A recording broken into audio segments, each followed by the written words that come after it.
They said Omegas were born to submit, to serve, to obey, to disappear when Alphas commanded it. Kara Lawrence had believed that her entire life, even as they abandoned her on a battlefield where veterans had fallen in minutes, leaving her to die among the rogues because saving an Omega wasn't worth the risk. But as she stood alone among the bodies of enemies that should have torn her apart, her sword steady in trembling hands and power she'd never felt before burning through her veins like liquid fire, Kara realized something that would shatter everything she'd been taught. She wasn't dying. And through the smoke, the war horns of the Alpha King himself echoed across the blood-soaked field. They were coming. They would see everything, and nothing would ever be the same again. The Alpha King was riding toward her, 50 elite warriors at his back, one question burning in his mind: who is she? If you want to know what he saw and why it made him claim her as his own, stay with me. Like this video so you don't lose this story. Chapter 1. The Impossible Stand. The morning had begun with such ordinary promise that Kara almost laughed at the memory now, standing as she was in a field painted red with blood that steamed against the autumn earth. Sunlight had gilded the valleys surrounding the Clearwater territory in shades of gold and amber, while cool winds carried the scent of harvest preparations and the comfortable rhythms of pack life that marked the peaceful existence she'd always known. The patrol assignment had seemed routine: inspect the border markers, check for rogue activity, return by sunset for the evening meal where Omegas served Alphas and pretended not to exist beyond their usefulness. She remembered the weight of dismissive glances as the patrol formed up, the way Lieutenant Boyd had looked right through her as if she were merely another piece of equipment to be accounted for and forgotten. Omegas were always included in border patrols. Someone had to carry supplies and tend wounds if fighting occurred, but no one expected them to actually fight. "Stay behind the line, Omega," Boyd had said with the casual indifference of someone addressing a particularly slow child. "If rogues come, you run. Understood?" "Understood, Lieutenant," she'd replied, keeping her eyes down as she'd been taught since childhood. "Don't challenge, don't question, don't make them remember you exist." But the rogues that had poured across the border an hour later hadn't been the disorganized scavengers everyone expected. They'd moved with coordination that spoke of planning and purpose, their eyes burning with intelligence that made their bestial forms more terrifying rather than less. 20 of them against their patrol of 8 odds that should have been manageable for trained warriors. Should have been. Kara had watched from her position at the rear, as the first wave hit Lieutenant Boyd's defensive line like a hammer against glass. She'd seen Brent Hunter, the patrol's strongest fighter, go down in the first 30 seconds, his throat torn out before he could shift fully into his wolf form. She'd heard Roderick's scream cut short as claws like daggers punched through his armor as if it were parchment. The retreat horn had sounded within minutes, a desperate, wailing call that meant abandon the wounded and run for your lives. And they had run. All of them except her, not because she was brave, not because she'd chosen to make some heroic last stand, but because when she'd tried to follow, her leg had buckled beneath her, caught by a rogue's claws in that first chaotic exchange, and by the time she'd pulled herself upright again, the patrol was gone, and she was alone with enemies that had turned their attention to the easiest prey. That had been 6 hours ago. Kara wiped blood from her eyes, her own mixed with the black ichor that passed for blood in rogues, and studied the 3 remaining enemies that circled her position among the fallen stones of what had once been a shepherd's shelter. Her sword, scavenged from Roderick's body and clutched in hands that should have been too weak to wield it effectively, was nicked and stained but somehow still held an edge that had proven effective against creatures that should have been far beyond an Omega's capability to harm. More troubling than the sword's impossible durability was the strength that continued to flow through her exhausted frame, power that had no source she could identify, that seemed to build rather than diminish with each exchange of combat. Her wounds should have killed her hours ago, but they'd stopped bleeding and started to close with speed that defied everything she understood about Omega healing rates. Something was happening to her. Something that whispered in the back of her consciousness with a voice that sounded like home despite being utterly foreign. "You are more." The largest of the circling rogues, a massive beast whose form suggested a wolf crossed with something that had never walked under natural moonlight, rose onto its hind legs and released a howl that shook the stones beneath her feet. It was a signal to the others, she realized. The patience phase of their hunt was ending. "Come on then," Kara whispered, raising her sword with movements that should have been impossible given the wounds marking her arms and shoulders. "Let's finish this." The first rogue came from her left in a blur of dark fur and snapping jaws. She met it with a technique she'd never been taught. A spinning strike that seemed to flow from instincts buried deeper than conscious memory. Her blade traced an arc through the air that felt right in a way that nothing in her careful, constrained life ever had, and the rogue's head separated from its shoulders cleanly. The second attacked before the first had finished falling, coming from her blind side with claws extended to disembowel. But somehow she knew it was coming, sensed its approach through awareness that extended beyond normal perception. She dropped into a crouch that let the beast pass overhead, her blade opening its belly from chest to pelvis. The third rogue hesitated, intelligence flickering in its burning eyes as it reassessed prey that had just killed 2 packmates in as many seconds. Kara could see its muscles bunching for a retreat. And then new sounds cut through the blood-soaked silence. War horns in the distance, the thunder of hooves moving at supernatural speed, and beneath it all, a presence that seemed to resonate in her bones with recognition she couldn't explain. The rogue heard it too. Its hesitation shifted to something approaching fear, ears flattening against its skull as it backed toward better cover. Through the smoke came riders whose mounts moved with the fluid grace of predators rather than prey animals. But it was the banner they carried that made Kara's breath catch the silver moon and crossed claws of House Blackmane, the royal house of the Northern Territories whose alpha king had never lost a battle and whose wolf was rumored to be more nightmare than natural creature. King Elias Collins rode at the head of his war host with presence that seemed to bend reality around his passage. Even at this distance, Kara could feel the weight of his attention as his golden eyes swept the battlefield and locked onto her position with intensity that felt almost physical. Behind him came 50 warriors whose reputation preceded them across every territory in the continent. The king's elite guard didn't fight according to normal pack tactics, they moved with coordination that transcended typical pack bonds. Operating as extensions of their king's will, with precision that made them virtually undefeatable in open combat, the surviving rogue, recognizing that its tactical situation had deteriorated beyond recovery, turned to flee toward the tree line. Stand fast. The command wasn't shouted, yet somehow carried clearly across the distance between the approaching war host and Kara's position. King Elias's voice held layers she couldn't identify, power that bypassed her ears entirely and resonated directly in her chest. The rogue froze mid-step as if struck by lightning, its muscles locked in place by compulsion it couldn't resist. And then the king's attention focused entirely on her, those golden eyes studying her with concentration that made her want to simultaneously bare her throat in submission and bare her teeth in challenge impulses that contradicted everything she'd been taught about Omega responses to alpha dominance.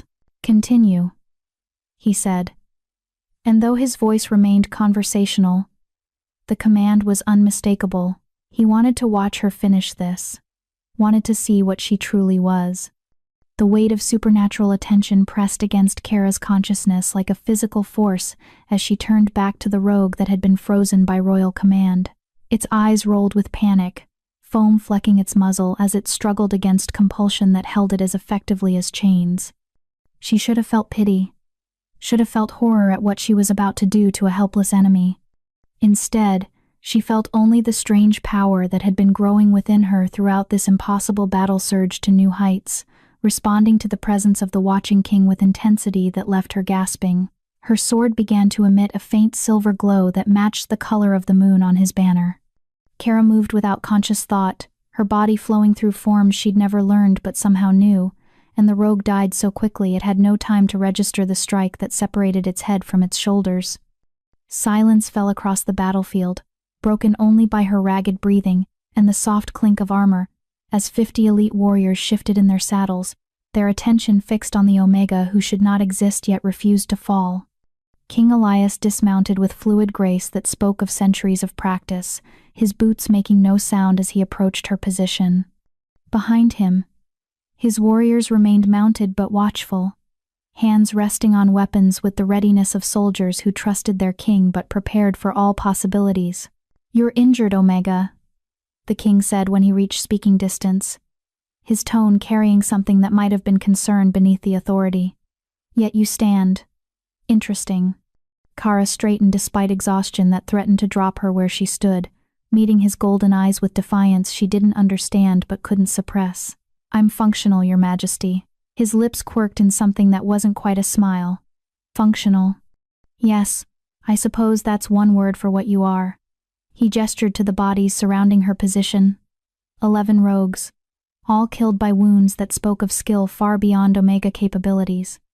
Would you care to explain how a wolf who should be at the bottom of pack hierarchy just destroyed enemies that scattered trained warriors? You don't know, Your Majesty. The admission tasted like failure, but lying to an Alpha King seemed inadvisable even if she'd been capable of crafting convincing deception through her exhaustion. The power just came when I needed it. The power just came, he repeated slowly, his attention shifting to her sword. And that weapon, where did you acquire it? From Roderick Boyd. He fell in the first attack. She held the blade up, noting for the first time the way silver light still flickered along its edge. It shouldn't work for me. Only pack warriors can wield blessed steel effectively. Indeed. King Elias reached out slowly, giving her time to pull back if she chose, and touched the blade with one finger. The silver glow flared brighter at the contact, and Kara felt something like recognition pass between the weapon and the king. This blade was forged for alpha warriors, keyed to pack hierarchy and bloodline authority. It should be inert in Omega hands. But it's not, Kara whispered, studying the impossible weapon with new understanding. Why isn't it? The king's golden eyes met hers with intensity that made her wolf, normally so quiet and submissive in her consciousness, suddenly press forward with interest she'd never felt before. That, King Elias said softly, is precisely what I intend to discover. Chapter 2. The Alpha King's Question. The king's war host established a defensive perimeter around the battlefield with efficiency that spoke of extensive practice in transforming chaos into order. Warriors dismounted and began systematic assessment of the dead, separating rogue bodies from fallen patrol members with respectful efficiency that suggested they understood the weight of lives lost. Kara watched them work while struggling to process the impossibility of her situation. An hour ago she'd been preparing to die alone on a battlefield where even her own pack had abandoned her. Now she stood in the center of royal attention that should have been focused on matters far more important than a single Omega's inexplicable survival. Sit before you fall, King Elias said, gesturing to a relatively clean stone near her defensive position. It wasn't quite a command, but the authority in his voice made refusal seem inadvisable. She sat, and immediately regretted it as exhaustion she'd been holding at bay through adrenaline and mysterious reserves crashed over her like a physical wave. Her sword clattered from suddenly nerveless fingers, the silver glow fading as soon as she released it. The king caught the weapon before it could hit the ground, studying it with attention that suggested he was seeing more than just steel and enchantment. Captain Leonard, he called without taking his eyes from the blade. Your assessment. A scarred warrior with gray threaded through his dark hair approached and examined the sword with professional interest. His eyes, pale amber that marked him as high-ranking in the pack hierarchy, widened slightly as he studied the weapon. Sire, that's Clearwater pack steel, forged by their weapon master Gerard Sparks about 15 years ago. Captain Leonard's rough voice carried undertones of confusion. Standard blessed steel keyed to their pack bonds. Should be completely inert for anyone outside their hierarchy, lethal only in the hands of their acknowledged warriors. Yet it functioned for an Omega, King Elias observed quietly. That shouldn't be possible, Your Majesty. The captain's attention shifted to Kara with intensity that made her want to look away, but she forced herself to meet his gaze. The enchantments built into blessed steel specifically prevent use by anyone below warrior rank. It's a safety measure to keep weapons out of untrained hands. I'm not untrained, Kara said before she could stop herself, then immediately wanted to take the words back as both men focused their full attention on her. I've observed combat training since I was young. Omegas prepare weapons and armor, tend wounded, were always present during practice sessions. Observation doesn't translate to skill. Captain Leonard said, not unkindly. The techniques you use to kill those rogues, those aren't learned through watching. They require muscle memory developed through years of dedicated practice. I've never held a sword before today, Kara admitted, the confession feeling like failure despite being simple truth. When I picked up Roderick's blade, the movements just came to me, like remembering something I'd always known but forgotten. King Elias and his captain exchanged a look weighted with meaning she couldn't decipher. The king crouched beside her, bringing his face level with hers. and the sheer presence of him this close made her wolf press forward in her consciousness, with interest that bordered on eagerness, a response so unlike her normal submissive instincts that it left her reeling. "Look at me," he said softly, and she couldn't have disobeyed if she'd wanted to. His golden eyes seemed to see through her, cataloging details she didn't understand. "Your eyes are blue, standard Omega coloring. But when you were fighting, in those last moments before you killed the final rogue, what color were they?" "I don't know, Your Majesty. I wasn't exactly looking in a mirror." "They were silver," Captain Leonard said flatly. "I watched from distance as you finished that last kill. Your eyes flashed pure silver for approximately 3 seconds, then returned to blue." The revelation sent ice through Kara's exhausted frame. Silver eyes meant alpha bloodline, the mark of wolves born to lead, whose dominance was written into their genetics. Omegas were blue, betas were green or amber. Only alphas bore silver or gold. "That's impossible," she whispered. "I'm Omega. I've always been Omega. My parents were—" "Who were your parents?" King Elias interrupted, his tone sharpening with interest that suggested her answer mattered more than casual curiosity would warrant. "Jesse and Tamra Lawrence. They died in a rogue attack when I was 3 years old. I was raised by family friends in the Clearwater Pack." "Family friends," the king repeated slowly. "Not blood relatives?" "No, Your Majesty. Chelsea Vasquez and her mate took me in after my parents died. They provided adequate care. In short, I was educated and trained in Omega duties." She trailed off as she noticed the king's expression shift to something approaching satisfaction, as if she'd just confirmed a theory he'd been developing. "And these adoptive parents, did they ever discuss your birth family's background? Your bloodline heritage?" "No, Your Majesty. Chelsea said it would be too painful, that I should focus on building a future rather than dwelling on a past I couldn't remember clearly." "How convenient," Captain Leonard muttered, earning a sharp glance from his king that suggested the comment had been inappropriate despite apparently being exactly what King Elias was thinking. "Your Majesty," Kara said carefully, trying to understand the undercurrents flowing through this conversation. "Why does my family background matter? I'm just an Omega who got lucky in combat. Surely there are more important matters requiring your attention than investigating how one low-ranking wolf survived when she shouldn't have." King Elias stood, his height suddenly emphasizing the difference in their ranks as he looked down at her with expression that mingled assessment with something that might have been protective instinct. "Kara Lawrence, you are either the most dangerous Omega alive, or you're not an Omega at all. Either possibility makes you extremely valuable to some parties and extremely dangerous to others." The blunt statement made her stomach drop as implications began filtering through her exhaustion. "I don't understand." "Your fighting techniques," the king said, beginning to pace around her position while Captain Leonard watched with the alertness of a wolf guarding something precious. "They weren't random movements that happened to prove effective. They were Moonshadow Forms combat techniques developed 200 years ago by House Silvercrest for use against enemies immune to conventional attacks." "I've never heard of House Silvercrest," Kara admitted. "No, you wouldn't have. They were wiped out 23 years ago during the War of Broken Crowns, when several alpha families united to eliminate a bloodline they considered too powerful to be allowed to continue."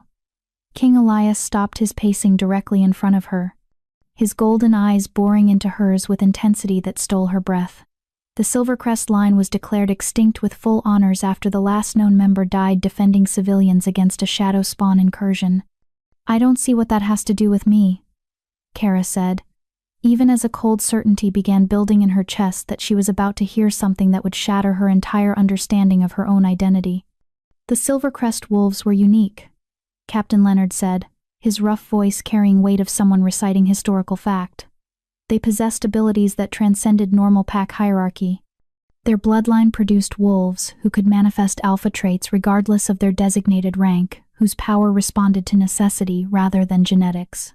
Most notably, their eyes would flash silver when they accessed their full capabilities, then return to their normal color once the crisis passed." The world seemed to tilt sideways as connections formed in Kara's exhausted mind. "You think I'm— what? Some lost Silvercrest heir? That's impossible. They died out before I was even born. 23 years ago," King Elias corrected softly. Which would make you, what? 22 years old? 21, Kara whispered, doing math that suddenly felt far more significant than simple arithmetic. My birthday was last month, so you were born approximately 2 years after the Silvercrest extinction was officially declared. The king crouched beside her again, his proximity making her wolf practically vibrate with awareness she'd never experienced toward any alpha. Tell me, Kara, do you remember anything about your parents? Any detail, no matter how small? She closed her eyes, reaching for memories that had faded to nearly nothing over 18 years of being discouraged from asking questions about her past. My mother. I remember her singing, and her hands were scarred, like she'd trained with weapons extensively. My father was always watchful, even when we were safe inside pack territory, like he expected attack at any moment. A warrior and his mate living in hiding, Captain Leonard observed, raising their daughter in obscurity while teaching her nothing about her heritage. But why? Kara opened her eyes to find King Elias watching her with expression that suggested he already knew the answer but wanted her to reach the conclusion herself. If they were Silvercrest survivors, why hide? Why raise me as Omega when I could have been? Could have been what? The king prompted gently. An alpha? A potential threat to the families who had worked to eliminate your bloodline? A political complication that could reignite conflicts that had finally been settled through your family's extinction. The implications were staggering. If what they were suggesting was true, her entire life had been built on deception designed not to protect her happiness but to protect the political convenience of wolves whose names she didn't even know. Your Majesty, she said slowly, struggling to keep her voice steady despite emotional chaos threatening to overwhelm rational thought. If what you're suggesting is accurate, then I've been living a lie designed to benefit people who murdered my family. The people who raised me. Were they part of the conspiracy? Unknown, King Elias admitted. They may have been willing participants in concealing your heritage, or they may have been honest friends of your parents who honored a dying request to keep you safe by ensuring no one discovered what you were. His expression softened slightly. Either way, they're beyond questioning now. Chelsea Vasquez died 3 months ago in a hunting accident. Her mate followed 2 weeks later from grief-related complications. The timing made Kara's blood run cold. How convenient. She echoed Captain Leonard's earlier observation. They die just before I start manifesting abilities that would have required explanation. Indeed. The king stood again, offering her his hand. Which brings us to your current situation. You cannot return to Clearwater Pack as if nothing has changed. Your abilities will be noted and reported, word will spread, and if powerful families discover that the Silvercrest line survived, your life expectancy will be measured in days rather than years. Kara stared at his outstretched hand, understanding that accepting it meant accepting that her old life was over regardless of what investigation might reveal about her true heritage. And your alternative, Your Majesty? You accept my protection while we investigate the truth about your bloodline. I can offer you safety, resources to uncover what was hidden, and time to develop abilities you've only begun to access. His golden eyes held hers with intensity that made her wolf whimper with longing she didn't understand. In exchange, you provide intelligence about shadow spawn tactics and any knowledge that surfaces as your memories return. You're offering to protect me from people who apparently killed my entire family to eliminate a political threat. Kara studied his face, searching for deception and finding only certainty that somehow made the impossible offer feel genuine. Why? What do you gain from sheltering someone who could potentially challenge your own authority if the Silvercrest were really as powerful as you claim? A slow smile crossed King Elias's face, the first real expression of emotion she'd seen from him beyond professional assessment. An excellent question. One that suggests you have more political instinct than most wolves raised in power. He crouched beside her again, bringing them eye to eye. The truth? My wolf recognized something in you the moment I saw you standing alone on this battlefield. Something that transcends pack politics and territorial disputes. What? Kara whispered, though her wolf was already pressing forward with certainty that made her want to simultaneously laugh and cry. We'll discuss that once you're recovered enough to properly process what it means. King Elias stood, his hand still extended. For now, do you accept my protection, Kara Lawrence? Or do you wish to take your chances with whatever political forces might mobilize against you once word spreads of an Omega who fights like an Alpha? She looked at his hand, then passed him to where his warriors waited with patience that spoke of absolute loyalty to their king. She thought about returning to Clearwater Pack, where Lieutenant Boyd would demand explanation for how she'd survived when trained warriors had fallen, where questions would be asked that she had no safe answers for. And she thought about the power that had flowed through her during combat, the certainty that had felt more real than anything in her carefully constrained life, the sense that she was finally becoming what she'd always been meant to be. Kara took the Alpha King's hand and felt power resonate between them like recognition of something that had been waiting to manifest since the moment their eyes first met across a blood-soaked battlefield. "I accept your protection, Your Majesty," she said clearly. "And whatever truth we discover about who I really am." King Elias pulled her to her feet with gentle strength that belied the power she could sense coiled beneath his controlled exterior. "Welcome to my pack, Kara. At least temporarily." His smile turned slightly wicked. "Though something tells me temporary won't accurately describe what's beginning here." Before she could ask what he meant, horn calls echoed across the battlefield, urgent signals that meant new developments requiring immediate attention. Captain Leonard appeared at the king's side, his expression grim. "Sire, scouts report. Clearwater Pack leadership approaching with approximately 30 warriors. They're demanding return of their Omega and answers regarding royal interference in their internal pack matters." King Elias's hand tightened briefly on Kara's before releasing. "How interesting. They abandoned her to die, but now that she's survived and gained royal attention, suddenly she's valuable enough to demand back." He turned to face the approaching Clearwater contingent, with expression that had gone from protective to dangerous. This should be illuminating. Kara's stomach dropped as she recognized the lead rider, Lieutenant Boyd, whose orders to run had left her alone on a battlefield. Behind him rode wolves she'd known her entire life, whose indifference had marked every day of her existence as invisible servant, whose presence barely registered beyond her usefulness. Now they were coming to reclaim her, and she had no idea whether King Elias's protection would prove sufficient against pack bonds and territorial authority that had shaped her entire world. "Your Majesty," she whispered, "what happens if they demand I return?"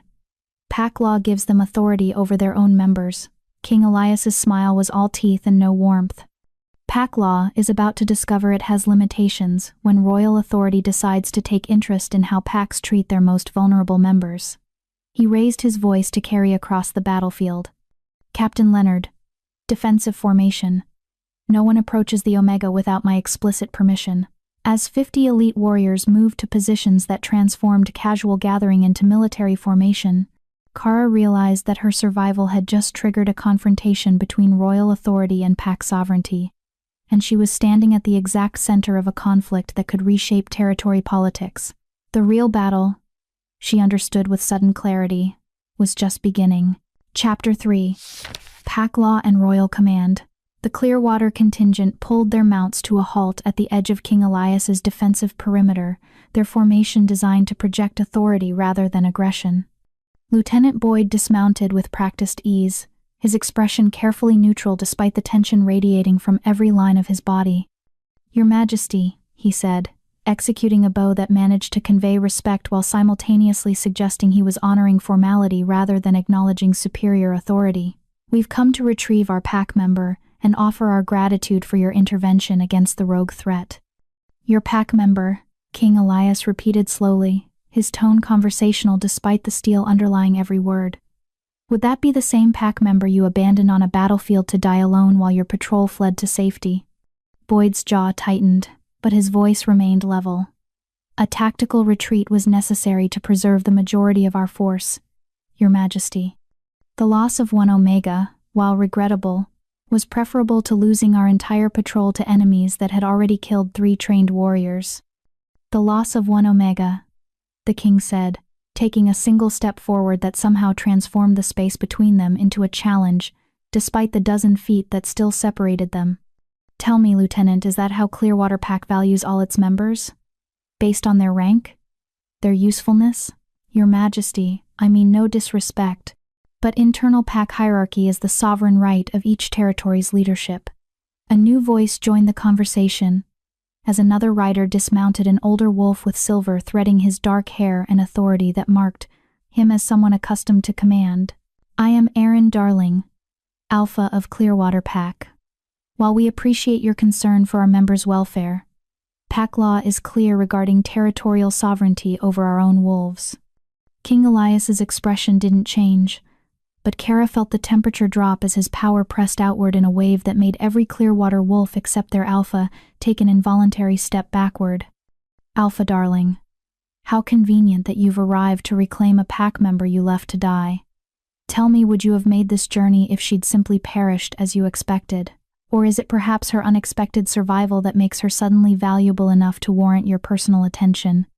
Kara watched Alpha Darling's face carefully, seeing micro-expressions that suggested the king's assessment had struck uncomfortably close to truth. The alpha's eyes flickered to her briefly, and she saw calculation there rather than concern, assessment of an asset rather than relief at a pack member's survival. "Your Majesty," Darling said carefully, "what happened to Kara was tragic but necessary given the tactical situation. However, she remains a member of Clearwater Pack under my authority. Pack law gives me the right to demand her return regardless of where she might currently stand." "Pack law," King Elias mused, his golden eyes never leaving the Clearwater Alpha's face. "Yes, let's discuss Pack law. Specifically, the portions that address Alpha responsibility for Pack member welfare, and the circumstances under which territorial sovereignty can be superseded by royal intervention." Captain Leonard moved to stand beside his king, producing a scroll from his saddlebag with practiced efficiency.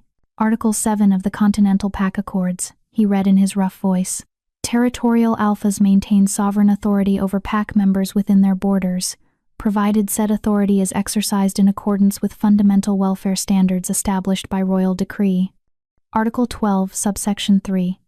Royal authority may intervene in pack governance when evidence suggests systematic abuse, abandonment, or deliberate endangerment of pack members unable to defend their own interests. Alpha Darling's expression darkened. "You're suggesting Clearwater Pack systematically abuses its omegas? That's a serious accusation, Your Majesty." "Is it an accusation?" King Elias asked quietly. "Or merely an observation based on your own admission that sacrificing an omega to preserve higher-ranking wolves was necessary tactical thinking?" He gestured to Kara without taking his attention from Darling. "This wolf survived impossible odds using combat techniques she claims to have never been taught, wielding blessed steel that should have been inert in her hands. Either she's an omega with unprecedented abilities that you've been systematically suppressing, or she's not an omega at all, and you've been deliberately misclassifying her rank for reasons I'm very interested in understanding." The implications hung in the air like thunder before lightning. Kara saw Lieutenant Boyd's expression shift from defensive to shocked as connections formed in his mind. Several of the Clearwater warriors exchanged glances that suggested they were reconsidering what they thought they knew about the quiet omega who'd served them without complaint for years. "Your Majesty," Alpha Darling said, with careful control, "Kara has been properly ranked according to standard assessment protocols. If she demonstrated unusual abilities under combat stress, that's certainly interesting but doesn't change her fundamental classification. Omegas can occasionally access enhanced capabilities during crisis situations. Not like this," Captain Leonard interrupted, his tone carrying absolute certainty. "Sire, permission to share tactical assessment?" King Elias nodded once, his attention still locked on Alpha Darling like a predator watching prey decide whether to run or fight. "The combat techniques displayed were moonshadow forms," Leonard said, addressing the Clearwater contingent directly. "Specifically, advanced sequences developed by House Silvercrest for integration with mixed-rank units. These aren't stress response enhancements or lucky instinct. They're trained methodology that requires both genetic capability and extensive practice to execute effectively." The name Silvercrest rippled through the Clearwater wolves like a stone thrown into still water. Kara saw recognition flash across several faces, followed by expressions ranging from disbelief to what might have been fear. "Silvercrest died out," Lieutenant Boyd said flatly. "Everyone knows that. Everyone knows what they were told." King Elias corrected. "Which makes the question of how an omega in your pack happens to possess their signature combat techniques rather pressing." Wouldn't you agree, Alpha Darling? Darling's expression had shifted from defensive authority to something approaching concern. Your Majesty, if you're suggesting what I think you're suggesting, I'm not suggesting anything. I'm stating facts and asking questions. King Elias finally broke eye contact with the Clearwater Alpha to glance at Kara, and the brief warmth in his gaze made her wolf practically purr despite the tension crackling through the air. Fact: Kara Lawrence survived combat that killed trained warriors. Fact: she used techniques belonging to a supposedly extinct bloodline. Fact: her eyes flashed silver during combat alpha coloring that should be impossible for an Omega. Question: how did an Omega in your pack develop these capabilities without you noticing? Unless, Captain Leonard added with tone that suggested he was voicing thoughts his king preferred to leave unspoken, the capabilities were noticed and deliberately suppressed through classification as Omega, despite evidence suggesting otherwise. Alpha Darling's face flushed with anger. That's a serious accusation, Captain. You're suggesting I deliberately misranked a pack member to suppress bloodline abilities? For what possible purpose? For the same purpose several Alpha families had when they united to eliminate House Silvercrest, King Elias said softly, his words carrying more weight than any shout. Political convenience. Territorial security. The comfort of knowing that a bloodline powerful enough to challenge established authority had been permanently removed from consideration. The accusation was devastating in its implications.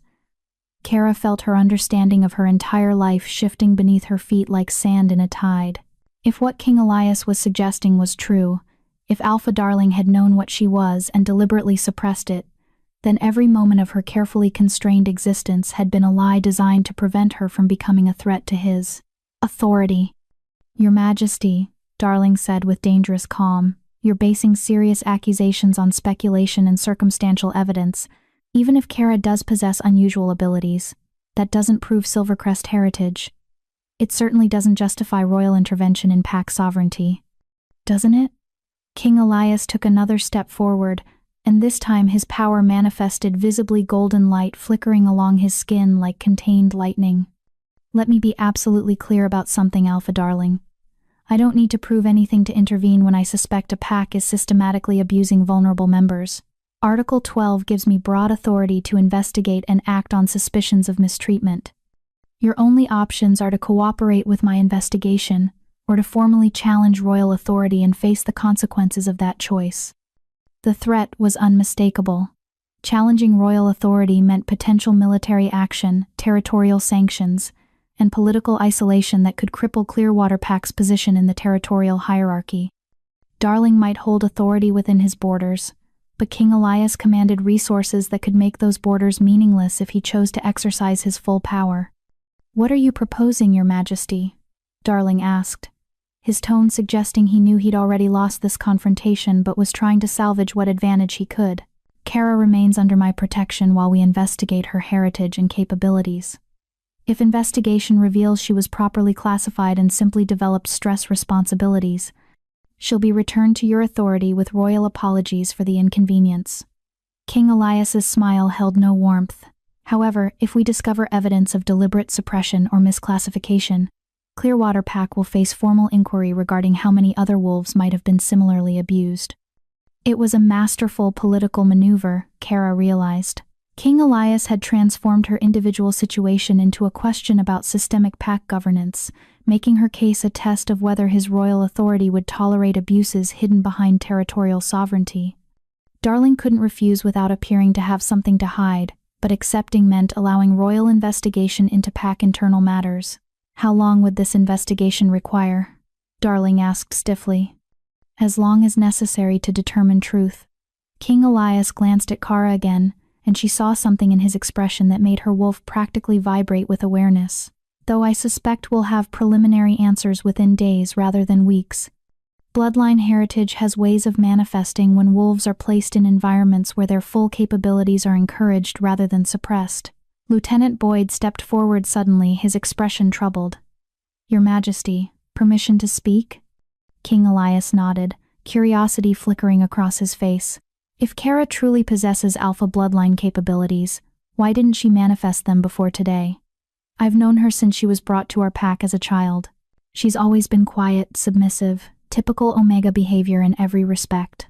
An excellent question, King Elias said, his attention shifting to Boyd with interest that suggested he was reassessing his initial dismissal of the lieutenant as simply another wolf who'd abandoned a pack member.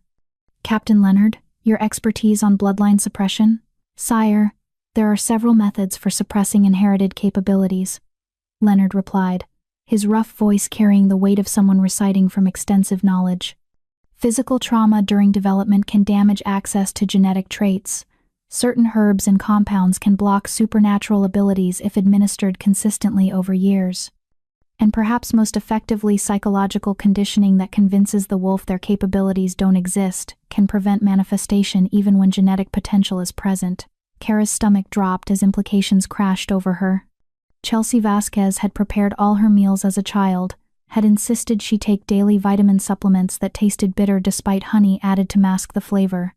She'd been taught from earliest memory that Omegas who tried to rise above their station brought disaster on themselves and their packs, that accepting her place was the only path to safety and belonging. Your Majesty, she said quietly, drawing attention from everyone present. My adoptive mother.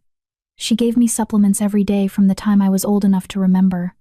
She said they were necessary because I was weak as a child, that without them I would never be healthy enough to fulfill even basic Omega duties. King Elias's expression darkened dangerously. And when did you stop taking these supplements? 3 months ago. When Chelsea died. Kara's voice sounded distant to her own ears as pieces fell into place with horrible clarity. There was no one to continue preparing them, and I assumed they weren't truly necessary since I felt fine without them. 3 months? Captain Leonard said thoughtfully. Depending on the specific compounds used, that would be approximately the right timeline for suppression effects to fully wear off. The abilities manifesting under extreme stress today would represent capabilities that had been building toward expression as the suppression faded. Alpha Darling's face had gone carefully blank, but Kara could see tension in his shoulders that suggested he was processing information that complicated whatever calculations he'd been making.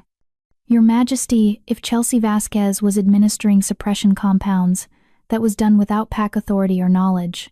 We don't condone, don't you? King Elias interrupted coldly. You're telling me that one of your pack members was systematically drugging a child for nearly 2 decades, and no one in your pack hierarchy noticed?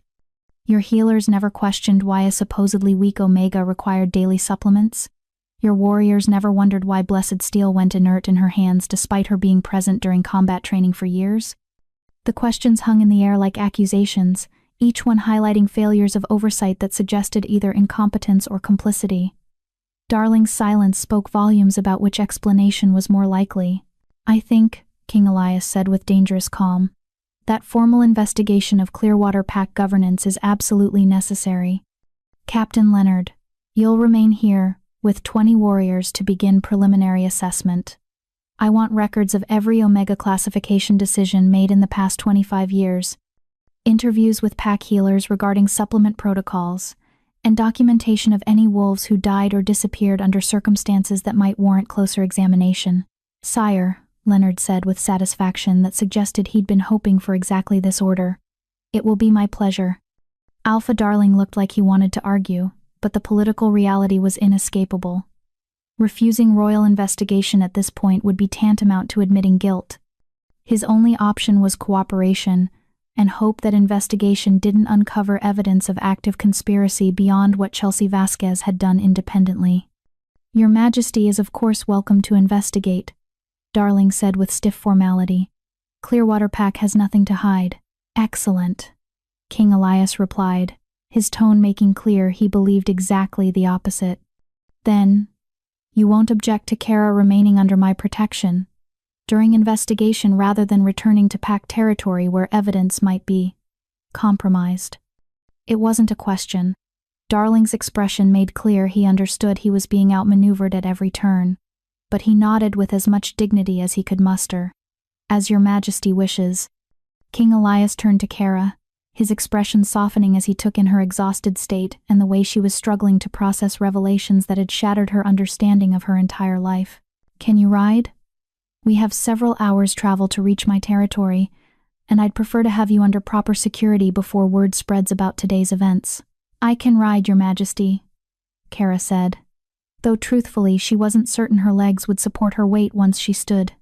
The adrenaline that had carried her through combat and political confrontation was fading rapidly, leaving behind exhaustion so complete it felt like physical weight pressing down on her shoulders. King Elias must have seen something in her expression, because he moved to her side and offered his arm with gesture that was support rather than dominance. "Lean on me. You've earned the right to admit weakness after the day you've had." The casual kindness in his voice nearly undid her composure entirely.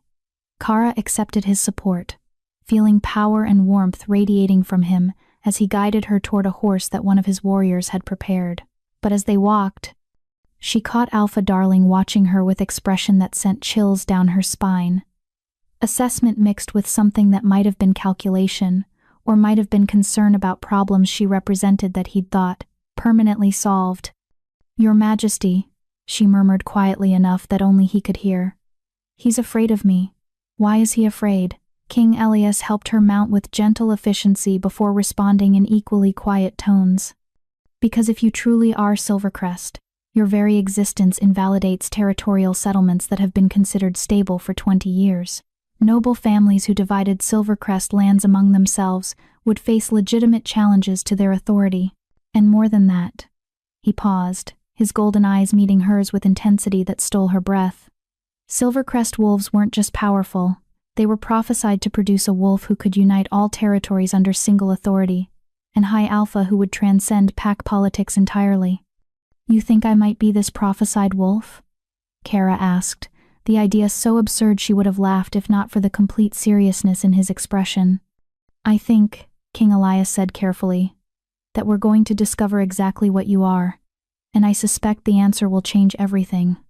He mounted his own horse with fluid grace, and the war host formed up around them with Kara positioned at the center of royal protection that should have felt smothering but instead felt like safety she'd never known existed. As they began the journey toward King Elias's territory, Kara looked back once to see Alpha Darling still watching her departure, and she understood with sudden clarity that whatever investigation uncovered about her past, her old life in Clearwater Pack was over forever. The question was what would replace it and whether she would survive long enough to discover the answer. Chapter 4. The Royal Territory. The journey to King Elias's territory revealed capabilities Kara hadn't known she possessed. The horse provided for her was clearly bred for royal service, its supernatural endurance and intelligence requiring communication methods that transcended normal horsemanship. Yet somehow she found herself coordinating with the creature as if they'd trained together for years, understanding its responses through awareness that bypassed conscious thought. More unsettling was her ability to match the pace maintained by riders, whose supernatural nature allowed them to cover distances that would have killed normal mounts. The war host moved with coordination that spoke of pack mentality extending beyond individual wolves to encompass their entire formation. Each rider positioned to support collective movement that prioritized speed over comfort. Kara found herself naturally integrating into their formation, despite lacking any formal training in military tactics. Her position shifted automatically to maintain optimal spacing with surrounding riders, while her awareness extended to encompass the unit's movement patterns with clarity that felt simultaneously foreign and utterly natural. "You're adapting remarkably well," King Elias observed during a brief pause to water the horses at a stream that marked the halfway point of their journey. His golden eyes studied her with interest that made her wolf press forward eagerly, despite exhaustion that should have left her barely conscious. Most wolves require weeks of training to coordinate effectively with Royal Guard formations. "It feels familiar," Kara admitted, uncertain whether such confession represented weakness or simply honesty he deserved after offering protection. "Like remembering something I learned long ago but forgot." "Genetic memory," said a new voice. A female warrior with amber eyes and scars marking her face as someone who'd survived serious combat approached with water skin that she offered to Kara. "I'm Bridget Russo, one of His Majesty's personal guard. What you're experiencing suggests bloodline heritage that includes instinctive knowledge passed through generations." Kara accepted the water gratefully, studying the warrior who'd introduced herself with courtesy unusual between ranks as disparate as Royal Guard and Omega. "Is that common? Genetic memory?" In wolves with strong bloodlines, yes. Bridget settled beside her with easy camaraderie that suggested she didn't care about rank distinctions. Particularly in families that developed specialized combat techniques over multiple generations, the body remembers what the mind has forgotten. House Silvercrest was particularly known for strong genetic memory, King Elias added, moving to sit on Kara's other side with casual proximity that his warriors noted but didn't comment on. Their training methodology specifically incorporated techniques designed to activate inherited knowledge during combat stress. Like what happened to me on the battlefield, Kara said slowly, understanding clicking into place. The movements that came without thinking. Were your ancestors teaching you how to survive? Bridget finished with satisfaction. Your body recognized the crisis and accessed capabilities that had been suppressed but never truly eliminated. The explanation made sense of impossibilities that had defied rational analysis.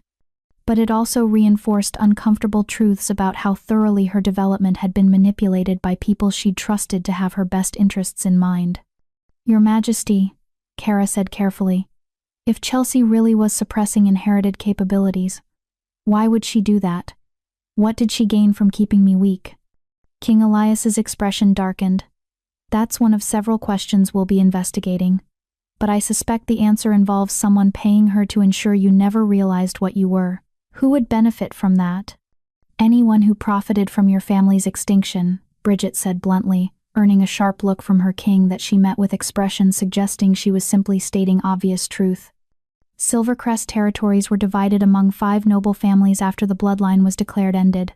If a legitimate heir surfaced, those families would face legal challenges to their authority. So I'm not just a political inconvenience, Kara said, cold certainty settling in her stomach. I'm an existential threat to people with resources to eliminate problems. Which is why you're under royal protection, King Elias said firmly, his hand settling on her shoulder with warmth that sent tingles through her exhausted frame. No one touches you without going through me first. And I promise you, Kara, they won't. The conviction in his voice made her wolf practically purr with satisfaction she didn't understand. There was something about this alpha king that called to her on levels beyond rational thought, made her trust him despite having known him for mere hours. We should continue, Captain Leonard called from his position near the horses. We're still in disputed territory. Better to reach the border before nightfall. The war host remounted with efficiency that spoke of extensive practice, and Kara found herself once again positioned at the center of protective formation that made her simultaneously grateful and uncomfortable. She wasn't used to being valued enough to warrant protection, wasn't sure how to process the reality that an alpha king considered her safety important enough to mobilize his elite warriors. As they rode, the landscape gradually shifted from the rolling hills and scattered forests of neutral territory to more dramatic terrain that spoke of supernatural influence on natural development. Trees grew larger and more ancient, their branches twisted into patterns that suggested they'd witnessed centuries of pack politics and territorial conflicts. The very air felt charged with power that made her skin prickle with awareness. We're crossing into my territory now, King Elias said, guiding his mount closer to hers as they passed beneath a natural arch formed by 2 massive trees whose branches had grown together overhead. You'll feel the pack bonds strengthen as we go deeper. Try not to be alarmed. Pack bonds?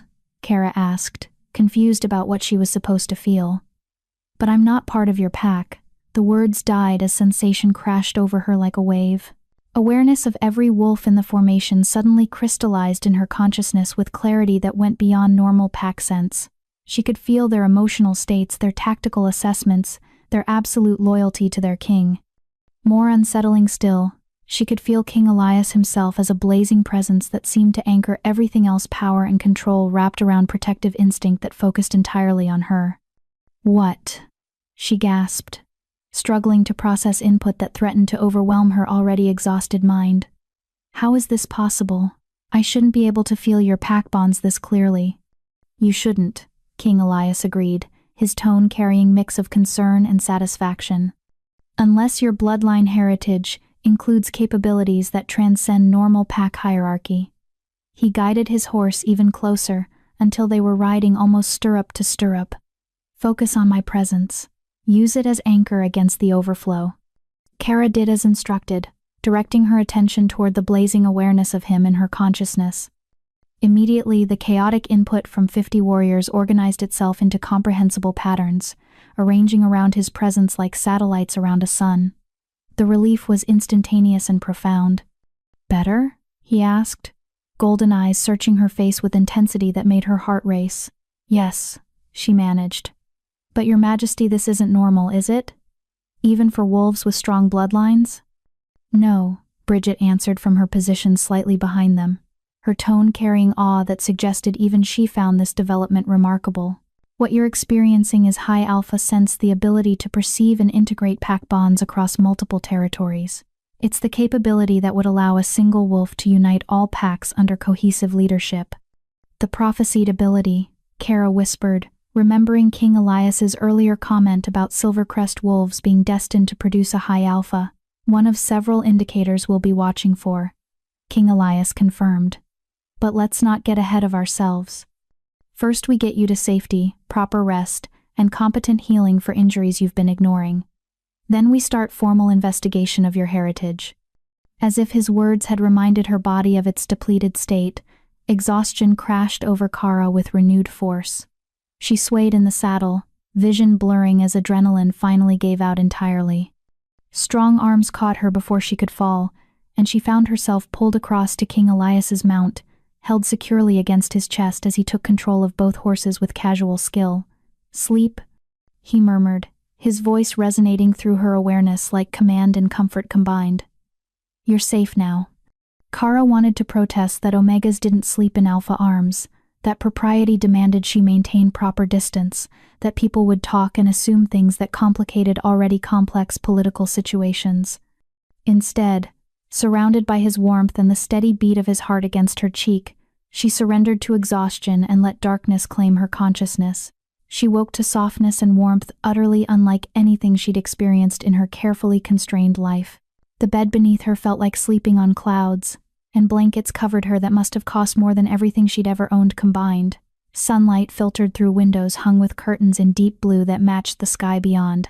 For a moment, Kara simply lay still, processing the reality that she was alive, safe, and apparently being housed in accommodations far beyond anything appropriate for an Omega of questionable heritage. "You're awake," said a gentle voice.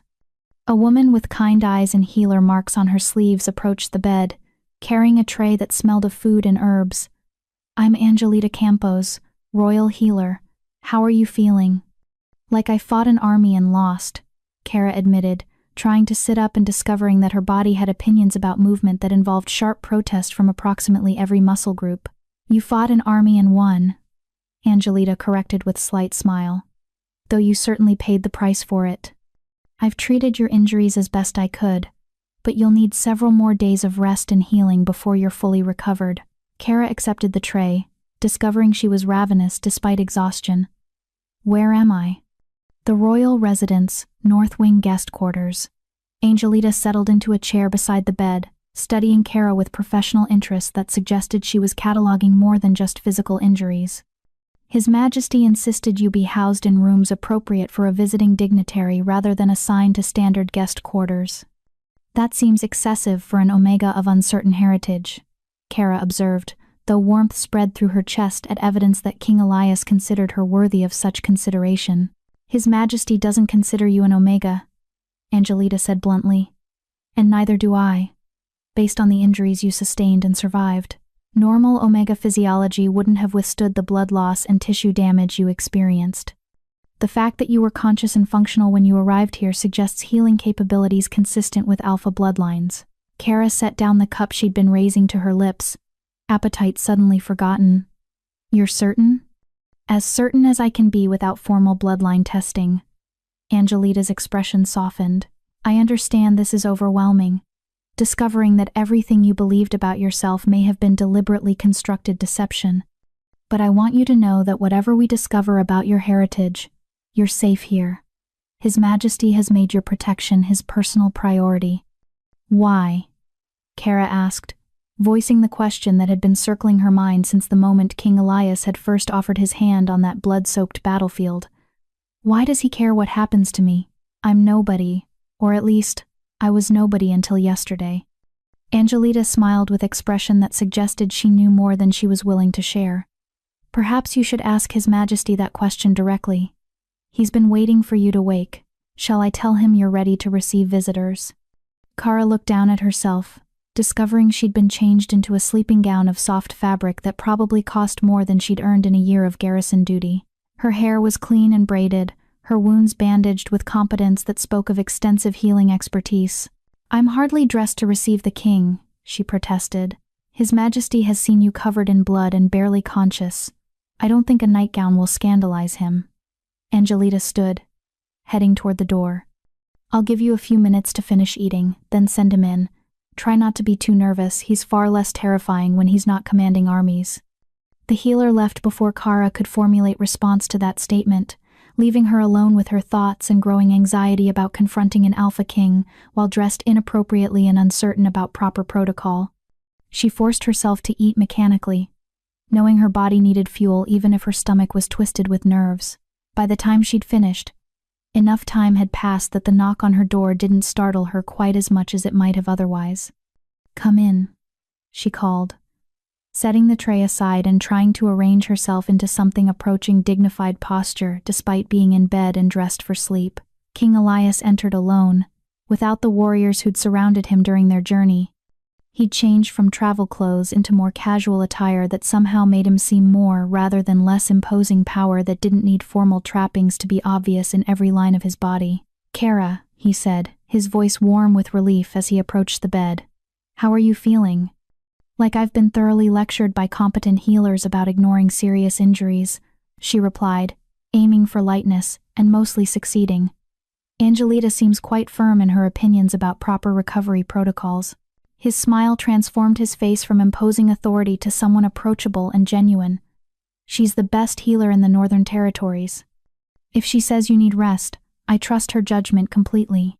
He settled into the chair Angelita had vacated, his attention focused entirely on her in a way that made her wolf practically vibrate with pleasure.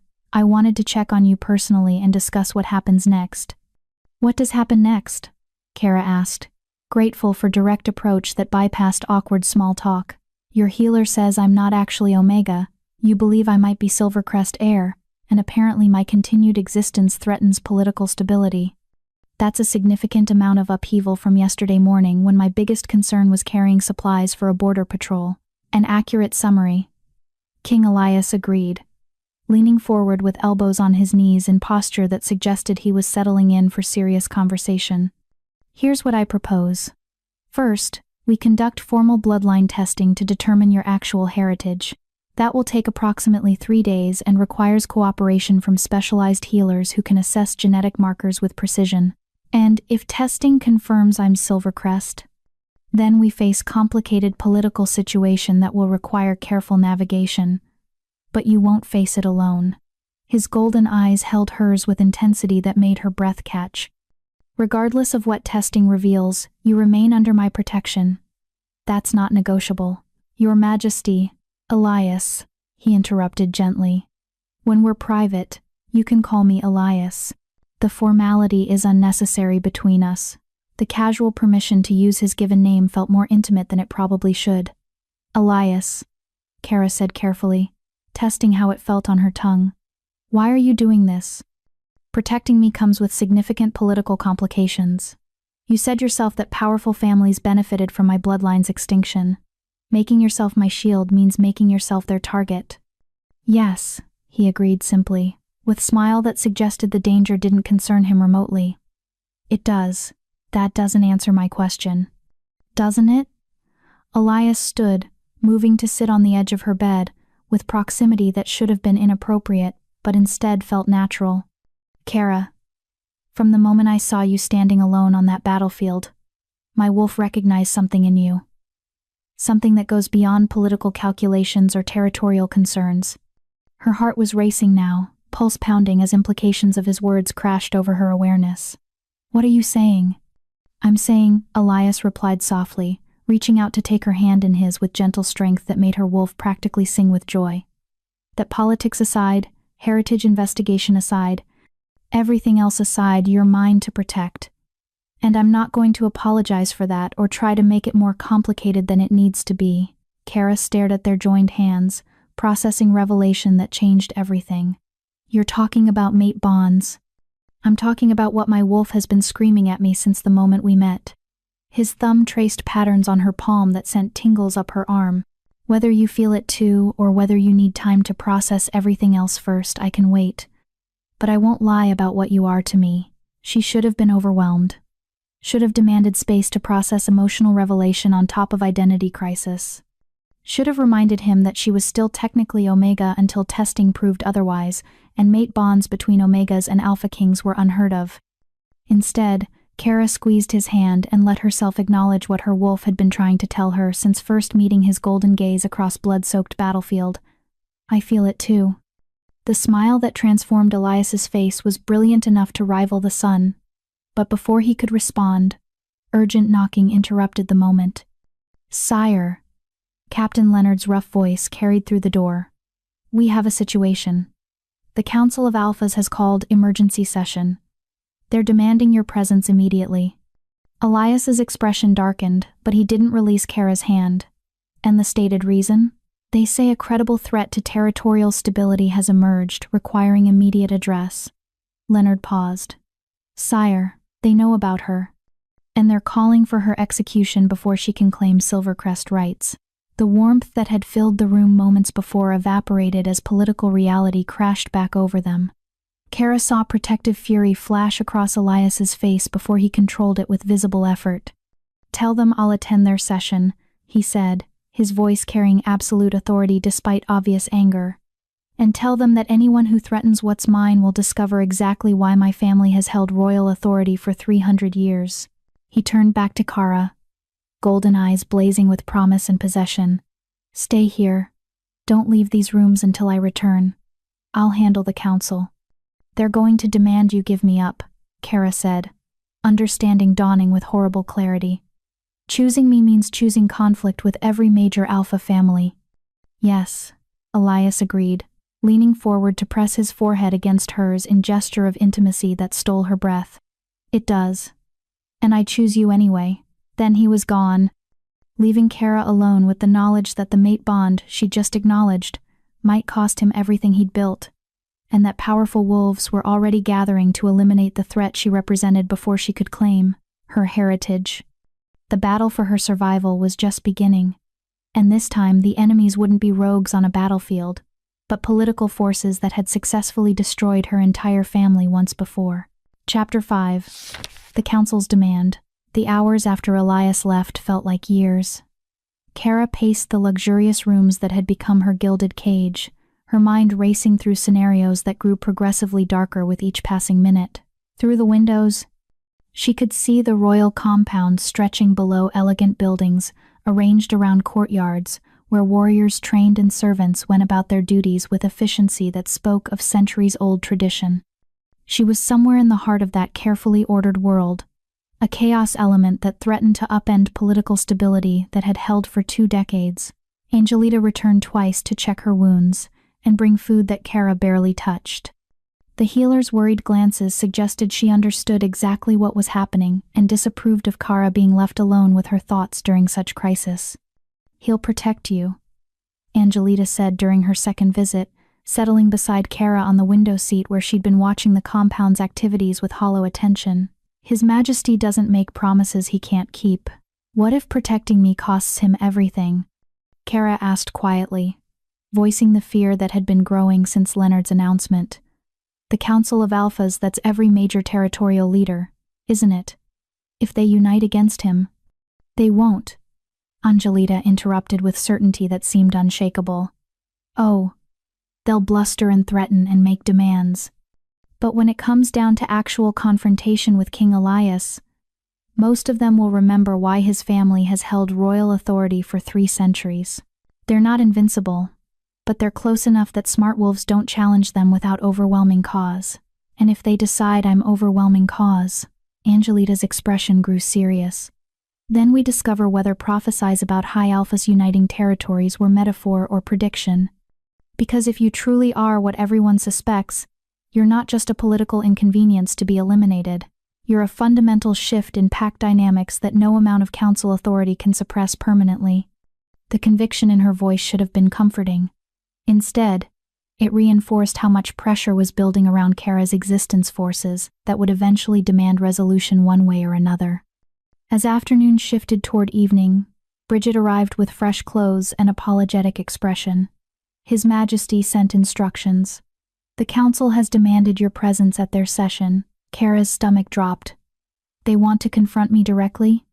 They want to assess whether you represent genuine threat or simply confused Omega who got lucky during combat crisis.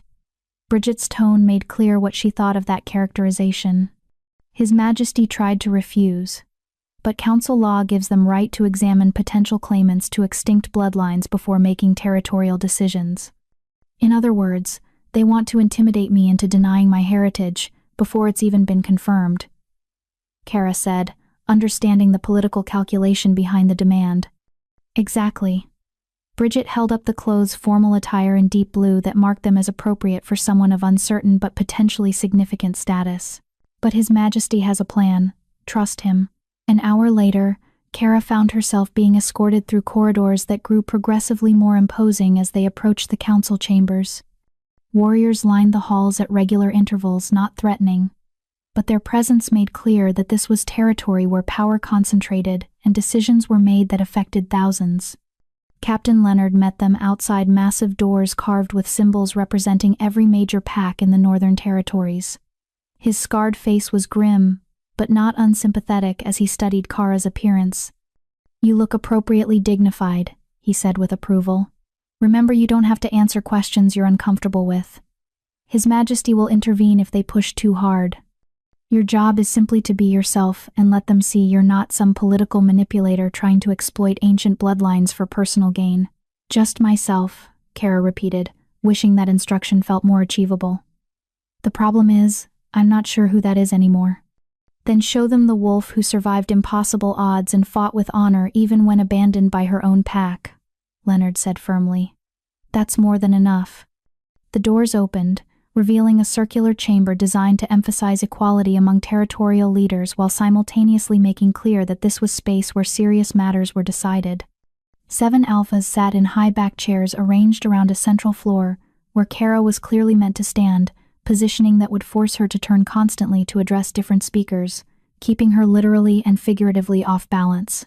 King Elias occupied the chair directly opposite the entrance, his golden eyes tracking her approach with intensity that felt like physical touch across the distance. On his right sat an older male with silver hair and expression of calculated neutrality. On his left, a female alpha whose amber eyes studied Kara, with assessment that suggested she was cataloging weaknesses for later exploitation.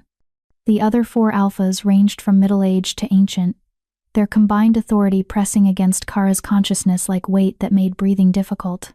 These were wolves who commanded thousands, whose decisions shaped territorial politics across the continent, and they were all focused entirely on her. Kara Lawrence, said the silver-haired alpha on Elias's right, his voice carrying formal authority that marked him as council speaker. I am Joshua Padilla, alpha of West March Territory and current council chair. You've been summoned to address questions regarding your heritage and potential claims to extinct bloodlines. Kara moved to the center of the chamber, forcing herself to stand straight despite exhaustion and intimidation that threatened to buckle her knees. I understand, Alpha Padilla. Let's begin with basics, said the female alpha on Elias's left, her tone suggesting she'd already formed conclusions and was simply going through motions. You claim to be Silvercrest heir? I claim nothing, Kara replied carefully, remembering Leonard's advice about not being pushed into positions she hadn't actually taken. King Elias suspects I may have Silvercrest heritage based on combat capabilities I demonstrated. Formal testing hasn't been completed, but you don't deny the possibility, pressed another alpha younger male with calculating eyes that reminded Kara uncomfortably of Alpha Darling. I don't know enough to deny or confirm anything, Kara said honestly. Until 3 days ago, I believed I was Omega with normal heritage. Recent events have suggested that belief may have been incorrect, but I'm not making claims about bloodlines I can't prove. How convenient, the female alpha said coldly. Demonstrate impossible capabilities, accept royal protection, but avoid actually claiming rights that would trigger legitimate challenges to your status. That's enough, Luella, Elias said quietly. But his voice carried power that made the female Alpha Luella subside with visible reluctance. Kara isn't playing political games. She's processing discovery that her entire life may have been built on deceptions designed by others for purposes she's still uncovering. And you're certain those deceptions exist? Joshua asked, his attention shifting to Elias with sharpness that suggested he was more interested in the king's motivations than Kara's heritage. You're basing serious accusations against established pacts on supposition and circumstantial evidence. I'm basing investigation on evidence that an Omega demonstrated capabilities inconsistent with her designated rank while wielding weapons that should have been inert in her hands, Elias replied with steel underlying conversational tone. Whether that leads to discovery of Silvercrest heritage or simply reveals systematic abuse of vulnerable pack members, investigation is justified under royal authority to ensure pack governance meets minimum welfare standards. The political maneuvering was dizzying. Kara realized that Elias was deliberately framing investigation in terms that went beyond her individual case, making it about oversight of pack treatment of Omegas generally rather than specifically about bloodline claims that would trigger territorial disputes. "Your Majesty," said an ancient Alpha whose silver-white hair and deeply lined face suggested he'd witnessed centuries of pack politics. "With respect, your personal interest in this particular Omega seems to exceed professional concern for welfare oversight. Would you care to explain why you're investing royal authority so heavily in one wolf of questionable heritage?" The question hung in the air like trap waiting to spring. Admitting mate bond would complicate political situation exponentially, but lying would undermine trust that other Alphas placed in royal authority. Elias met the ancient Alpha's gaze steadily. "My interest in Kara's welfare is both professional and personal.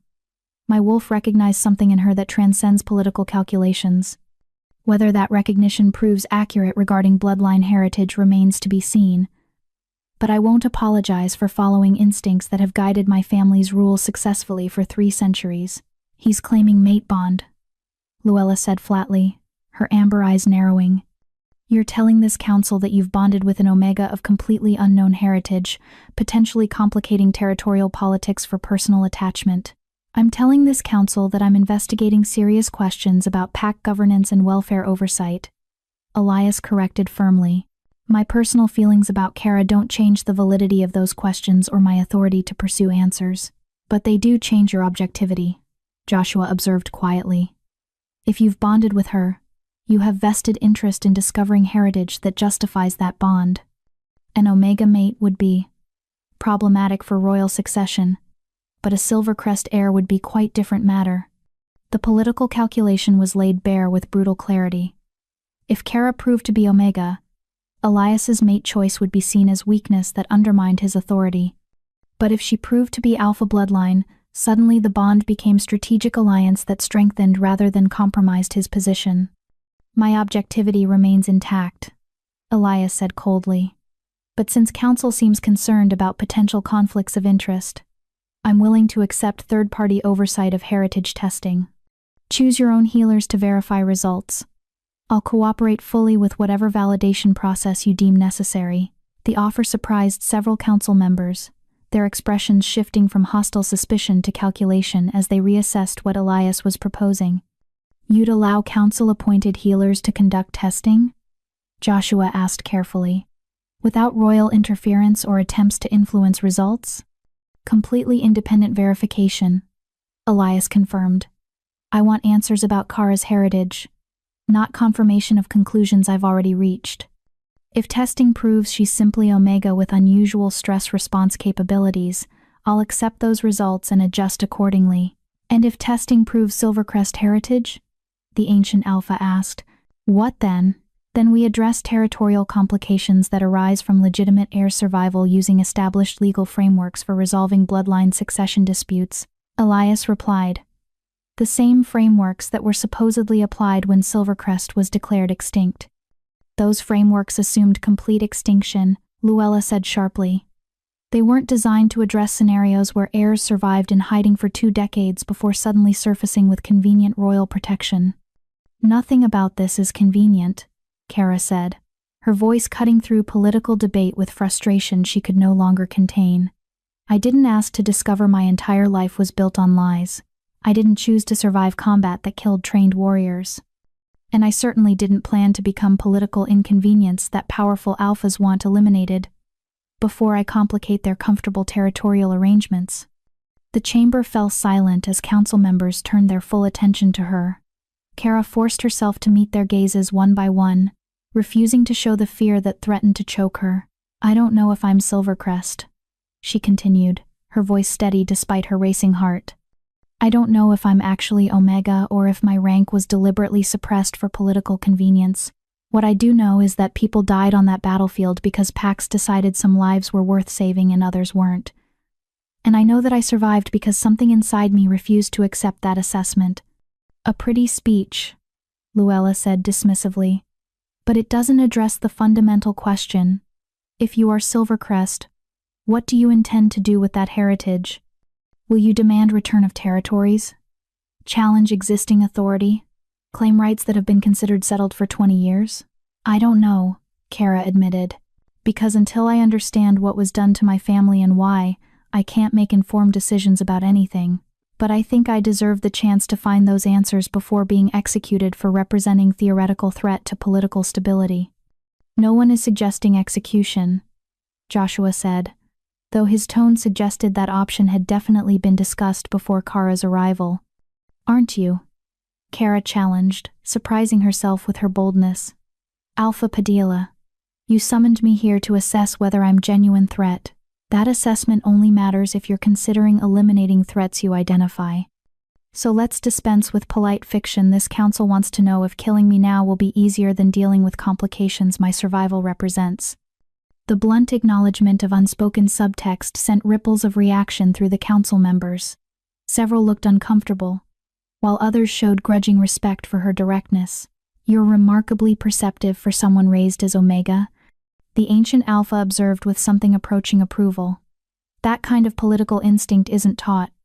It's inherited, or developed through years of learning to read subtle cues, because survival depended on understanding what powerful people wanted before they had to say it explicitly, Kara countered.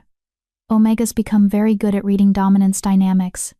It's how we avoid getting killed for inconveniencing our betters. Elias's expression flickered with something that might have been pain, as her words highlighted exactly how thoroughly her life had been constrained by rank designation that may have been deliberately false. I propose compromise, Joshua said, into the weighted silence. We allow independent heritage testing as His Majesty suggests, with council oversight to ensure validity. Testing takes 3 days, during which time Kara remains under royal protection in secure location where she can't be influenced or threatened by parties with vested interests in particular outcomes. And after testing? Luella pressed.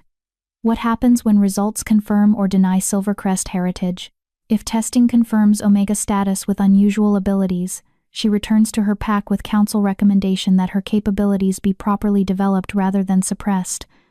Joshua replied, his tone suggesting he'd been planning this compromise for some time.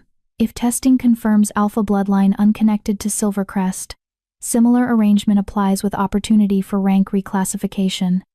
And if testing confirms Silvercrest heritage? The ancient Alpha asked quietly. Joshua's expression grew serious. Then we convene formal bloodline tribunal to address territorial claims and succession rights according to established legal frameworks. But, he raised his voice as several council members started to object. Any decisions made regarding territorial adjustments would be implemented gradually over a period of years rather than immediately, allowing affected families time to prepare for transitions. It was an elegant political solution that gave everyone something they wanted while avoiding immediate crisis. Kara would get her answers. Elias would get validation for his investigation, and the council would get time to prepare for complications rather than facing immediate upheaval. I can accept those terms, Elias said carefully, provided the council guarantees Kara's safety during testing period and commits to accepting whatever results emerge from independent verification. Agreed, Joshua said, looking around the chamber for confirmation. One by one, the other alphas nodded, some with obvious reluctance, but all apparently accepting that this compromise was better than immediate confrontation with royal authority. There's one more condition, the ancient alpha said, his piercing gaze fixed on Kara. Before we commit to this process, I want to see what you can do. Demonstrate the capabilities that convinced His Majesty you're worth protecting." "I'm injured," Kara protested. "I barely survived the last combat and I'm not fully healed." "Not full combat," the ancient Alpha clarified. "Simple demonstration of awareness and coordination that supposedly indicates bloodline heritage. If you truly possess Silvercrest capabilities, you should be able to display them under controlled conditions without risk of serious injury." Kara looked to Elias, who was clearly struggling between protective instinct and political necessity. Finally, he nodded slightly. "A demonstration only, no actual combat. And if she shows signs of distress, it stops immediately." "Agreed," Joshua said. "Captain Leonard, would you assist with arranging appropriate demonstration?" Leonard, who'd been standing silent guard near the doors, stepped forward with expression that suggested he'd been expecting this development. "I can provide suitable testing environment, Alpha Padilla." 20 minutes later, Kara found herself in a training courtyard surrounded by council members who'd descended from their chamber to observe her demonstration with predatory interest. Leonard had arranged for 6 warriors to serve as coordination tests. They would move through combat patterns, while Kara tried to anticipate and respond to their movements without any prior practice or briefing on their techniques. "Whenever you're ready," Leonard said, his rough voice carrying encouragement despite the pressure of watching alphas. "Trust your instincts." Kara closed her eyes, reaching for the awareness that had flowed through her on the battlefield. For a long moment, she felt nothing except her own racing heartbeat and the weight of expectations pressing down on her shoulders. Then, like switch being flipped, awareness crashed through her consciousness with force that stole her breath. She could feel the 6 warriors as clearly as if they were extensions of her own body, knew where they would move before they committed to actions, understood their tactics and strategies through perception that bypassed normal observation. And beyond them, she could feel Elias's blazing presence that anchored everything else, his attention focused on her with intensity that felt like physical touch. The warriors began their patterns, and Kara moved without conscious thought. She flowed through spaces that wouldn't exist for another second, positioning herself where attacks would miss by inches and where defensive openings would appear before the warriors themselves recognized them. She didn't fight, simply demonstrated awareness that allowed her to exist within combat patterns as if she'd trained with these specific warriors for years. When Leonard called halt after perhaps 30 seconds, Kara stood at the exact center of the 6 warriors, breathing hard but uninjured. Around her, the warriors stared with expressions ranging from shock to awe. "That's not possible," one of them whispered. "We didn't signal or coordinate, she just knew where we'd be." In the watching alphas, Kara saw calculation shifting to certainty. Whatever doubts they'd maintained about her capabilities had just been erased by demonstration that defied explanation through normal pack dynamics. "Well," the ancient Alpha said into the stunned silence, "I believe we have our answer about whether independent testing is worthwhile. That level of awareness doesn't exist in normal Omegas or even normal Alphas." Joshua nodded slowly, his expression grave. 3 days of independent testing, under council oversight, and then we face whatever truth emerges. His gaze shifted to Elias. "Your Majesty, I hope you understand what you may have started here. If she truly is Silvercrest heir, the political complications will reshape territorial governance for decades." "I understand," Elias replied, moving to stand beside Kara with protective presence that made his position clear regardless of political consequences. "And I stand by my choice to investigate rather than ignore what she represents." As the council members dispersed to arrange logistics for independent testing, Kara felt the weight of what had just been set in motion. 3 days to discover whether her entire identity was lie. 3 days before powerful families learned whether she represented existential threat to their authority, and 3 days before she would have to decide what to do with whatever truth emerged from testing that would define the rest of her life. The battle for her heritage was about to begin, and this time, the weapons would be truth and law rather than swords and claws. Chapter 6: Blood and Truth. The testing facility was located in neutral territory, 3 hours' ride from King Elias's compound, an ancient stone structure that had served as diplomatic meeting ground for centuries, its thick walls and warded chambers designed to prevent outside influence or interference during sensitive negotiations. Kara arrived under heavy escort 20 of Elias's warriors, plus an equal number provided by the council to ensure no accusations of tampering could arise. The king himself rode beside her, his presence a constant warmth in her awareness that helped keep anxiety at manageable levels. "The head healer is Diana Avila," Elias said quietly as they approached the facility's gates. "She's served the council for 40 years, and is considered absolutely incorruptible. If anyone can determine truth about your heritage without political bias, it's her." "And if the truth is something neither of us wants to hear?" Kara asked, voicing the fear that had been growing since the council session. "Then we deal with it together." His golden eyes met hers with intensity that made her wolf practically sing.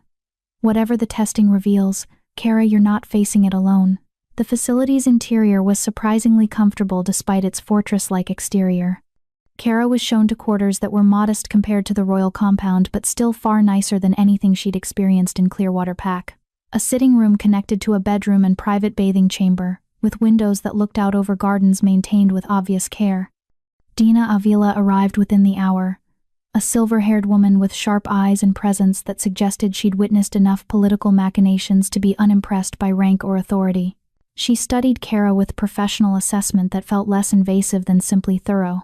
"I understand you've had quite an eventful few days," she said, settling into a chair across from where Kara sat perched nervously on a sofa.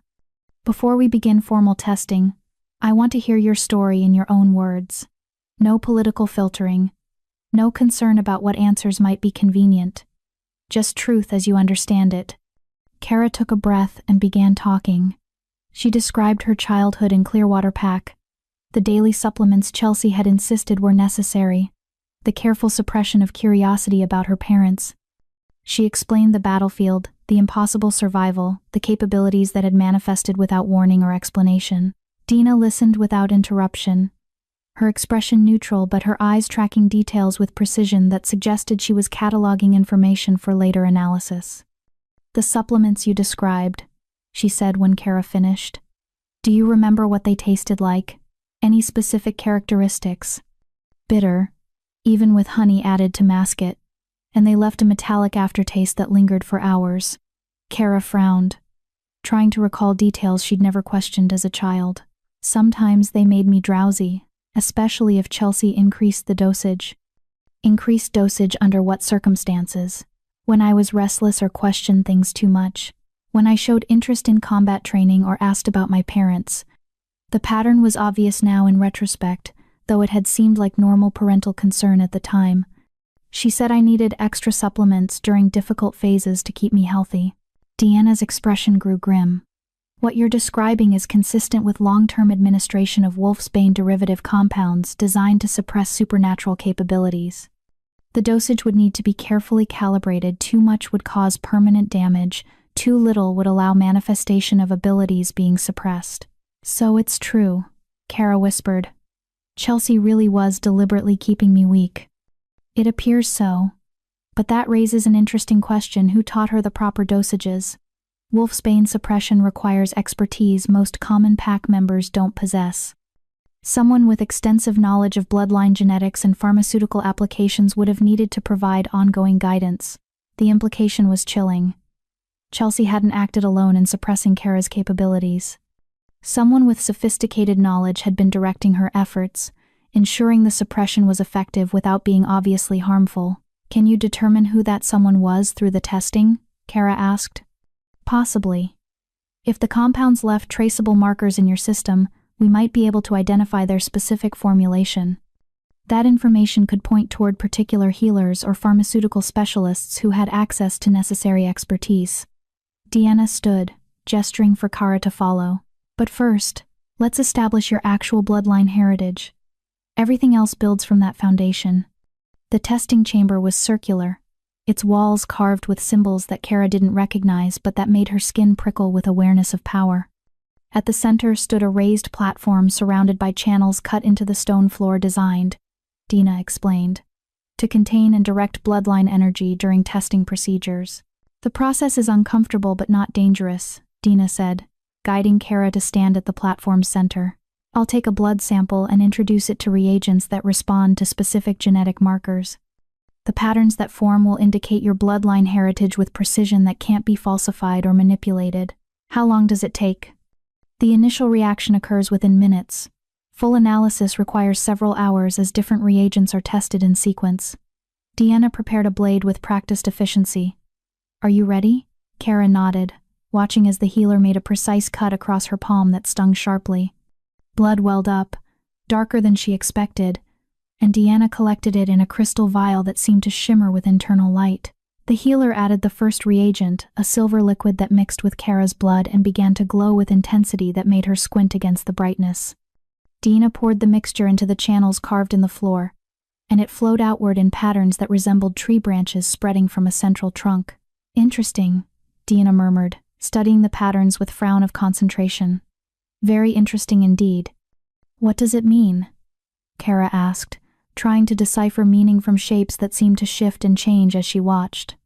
It means your bloodline is significantly more complex than simple Omega or even basic Alpha heritage.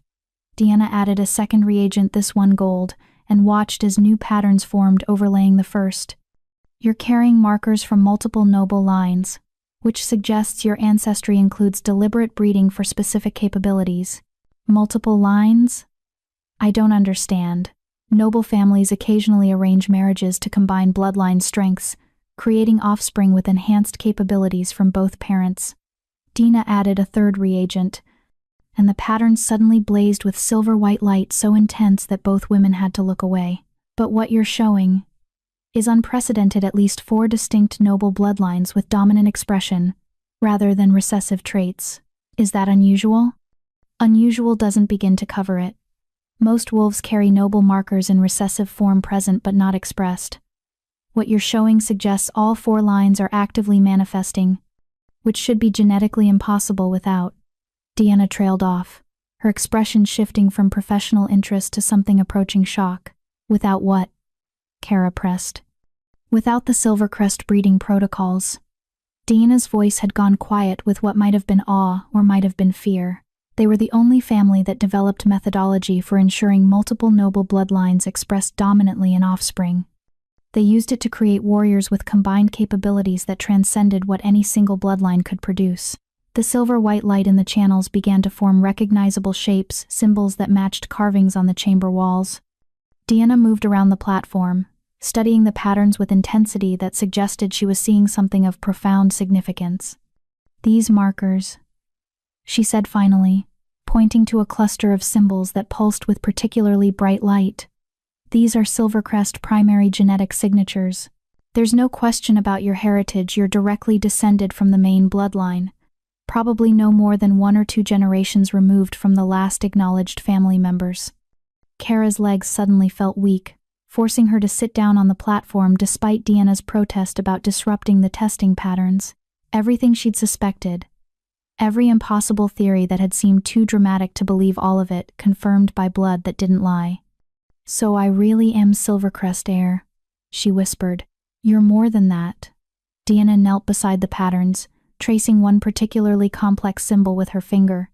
This marker here, it indicates high alpha potential. The genetic capability to perceive and integrate pack bonds across multiple territories. Combined with your other bloodline expressions, you're not just an heir to an extinct noble house. You're potentially the most powerful wolf born in the last 2 centuries. The weight of that revelation pressed down on Kara like physical force. She'd gone from anonymous Omega to potential high alpha in less than a week, and her mind struggled to process implications that seemed to expand exponentially with each new piece of information. What does that mean practically? She managed to ask. Being high alpha? It means you have genetic capability to unite all northern territories under single pack bond, creating cohesive governance structure that transcends traditional pack divisions. Deanna sat back on her heels, studying Kara with expression that mingled respect and concern. The Silvercrest were prophesied to produce such a wolf, eventually one who could end the territorial conflicts and power struggles that have plagued our people for centuries. Most thought it was metaphor or wishful thinking. But your bloodline markers suggest the prophecy was literal prediction of genetic development. I don't want to unite territories, Kara protested. I just want to understand who I am, and what happened to my family. What you want may be irrelevant, Deanna said gently. Your existence threatens political structures that powerful families have spent decades establishing. They eliminated your bloodline once to prevent exactly this scenario. Now that you've survived and been identified, they'll face choice between accepting fundamental change to territorial governance or attempting to eliminate you before you can claim your heritage. The council promised me safety during testing. The council promised you 3 days. After that, Dina shrugged expressively. Political promises are only as reliable as the convenience they serve. Once these results are reported, you become an existential threat to families who control vast territories and resources. Some will seek alliance with you, hoping to benefit from association with potential high alpha. Others will seek your death with every resource they can mobilize. The brutal assessment of her situation made Kara's stomach twist with anxiety that bordered on nausea. What about King Elias? He promised to protect me. His Majesty can protect you from direct assault, and probably from most assassination attempts. But he can't protect you from political maneuvering that could isolate him from other territorial leaders and undermine his authority. Deanna's expression softened slightly. Though I suspect he'll try regardless of cost. The mate bond between you is already partially formed. Even if you haven't completed the bonding ritual, his wolf won't allow him to abandon you even if political calculations suggested it was wise. How do you know about the mate bond? I'm a healer with 40 years' experience assessing supernatural bonds. I can see the resonance between you two even when you're in separate buildings. Deanna smiled slightly. Besides, the way he looks at you would make it obvious even to completely non-supernatural observers. The man is utterly devoted, which is both beautiful and potentially catastrophic for territorial politics. Before Kara could formulate response to that assessment, urgent knocking interrupted their conversation. One of the council guards entered, his expression grim. Healer Avila, we have a situation. A delegation has arrived, demanding immediate access to the testing subject. They claim she's stolen property that was removed from their territory without proper authorization. Deanna's expression darkened. Who's making such absurd claim? Alpha Darling of Clearwater Pack. Accompanied by 10 warriors and a legal representative prepared to argue pack sovereignty before council oversight, Kara felt ice run through her veins. Darling had apparently decided that allowing council testing was too risky, better to reclaim her under legal pretense and deal with consequences later than to allow testing that would confirm heritage, making her untouchable under territorial law. Tell them testing is in progress and cannot be interrupted, Deanna said firmly. Council authority supersedes pack territorial claims during sanctioned heritage verification. They're prepared to contest that interpretation, Healer. Their legal representative is citing precedents where pack sovereignty took priority over. I don't care what precedents they're citing, Deanna interrupted, her voice taking on steel that suggested she wasn't impressed by legal maneuvering. This facility is under council protection during testing procedures. If they want to challenge that protection, they can take their arguments to formal tribunal after testing concludes. Yes, Healer. The guard hesitated. However, they've also brought what they claim is evidence that the testing subject was deliberately concealing noble heritage to avoid pack obligations. They're suggesting she's complicit in fraud rather than victim of suppression. The political calculation was clever and vicious. If Darling could establish that Kara had known about her heritage and concealed it deliberately, he could argue she'd violated pack law and forfeited protection normally afforded to noble bloodlines. It would reframe her from victim to criminal, undermining sympathy that might otherwise prevent her elimination. That's a lie, Kara said, anger cutting through fear. I didn't know anything about my heritage until 3 days ago. How could I conceal what I didn't know existed? Logic won't matter if they can create enough doubt to justify challenging council protection, Deanna said grimly. She turned to the guard. Where is King Elias currently? In the diplomatic wing with Captain Leonard, dealing with separate delegation from families whose territories include former Silvercrest lands. They're demanding advance notice of testing results to prepare legal challenges if needed. Political forces were mobilizing faster than anyone had anticipated, Kara realized. Multiple families apparently coordinating efforts to either control or eliminate threats she represented before testing could conclusively prove her heritage and rights. We need to accelerate the testing, Deanna decided. Get me the remaining reagents immediately. If we can complete full bloodline analysis before Darling's legal maneuvering gains traction, Council will have harder time justifying any interference with established heritage rights. As the guard hurried off to fetch supplies, Deanna turned back to Kara with expression that mingled determination and concern. What happens in the next few hours will likely determine whether you survive this situation or become another convenient casualty in territorial politics. I need you to trust me completely and follow my instructions precisely. Can you do that? Kara thought about the blood patterns still glowing in the floor channels, proof of heritage she'd never suspected she possessed. She thought about Elias fighting political battles to protect her while she stood in this chamber discovering truths that would reshape territorial governance. And she thought about her parents, who'd apparently died trying to keep her safe from exactly the forces now gathering to eliminate her before she could claim what was rightfully hers. Yes, she said clearly, meeting Deanna's eyes with resolve that surprised her. Tell me what you need. I need you to access your full capabilities without reservation or fear. The final testing requires active expression of bloodline markers, which means deliberately triggering the abilities that manifested during combat. Deanna began preparing additional reagents with practice speed. Can you recreate the awareness state you experienced on the battlefield? I think so. It came naturally when I needed it. Good, because we're about to need it desperately. Deanna glanced toward the door where sounds of raised voices suggested Darling's delegation was arguing with guards about access. Whatever happens in the next few minutes, stay focused on the testing. Let Council guards and His Majesty handle political confrontation. Your job is proving beyond any doubt that you're exactly what your blood says you are. Kara closed her eyes, reaching for the awareness that had saved her life multiple times already. For a moment she felt only anxiety and exhaustion threatening to overwhelm her concentration.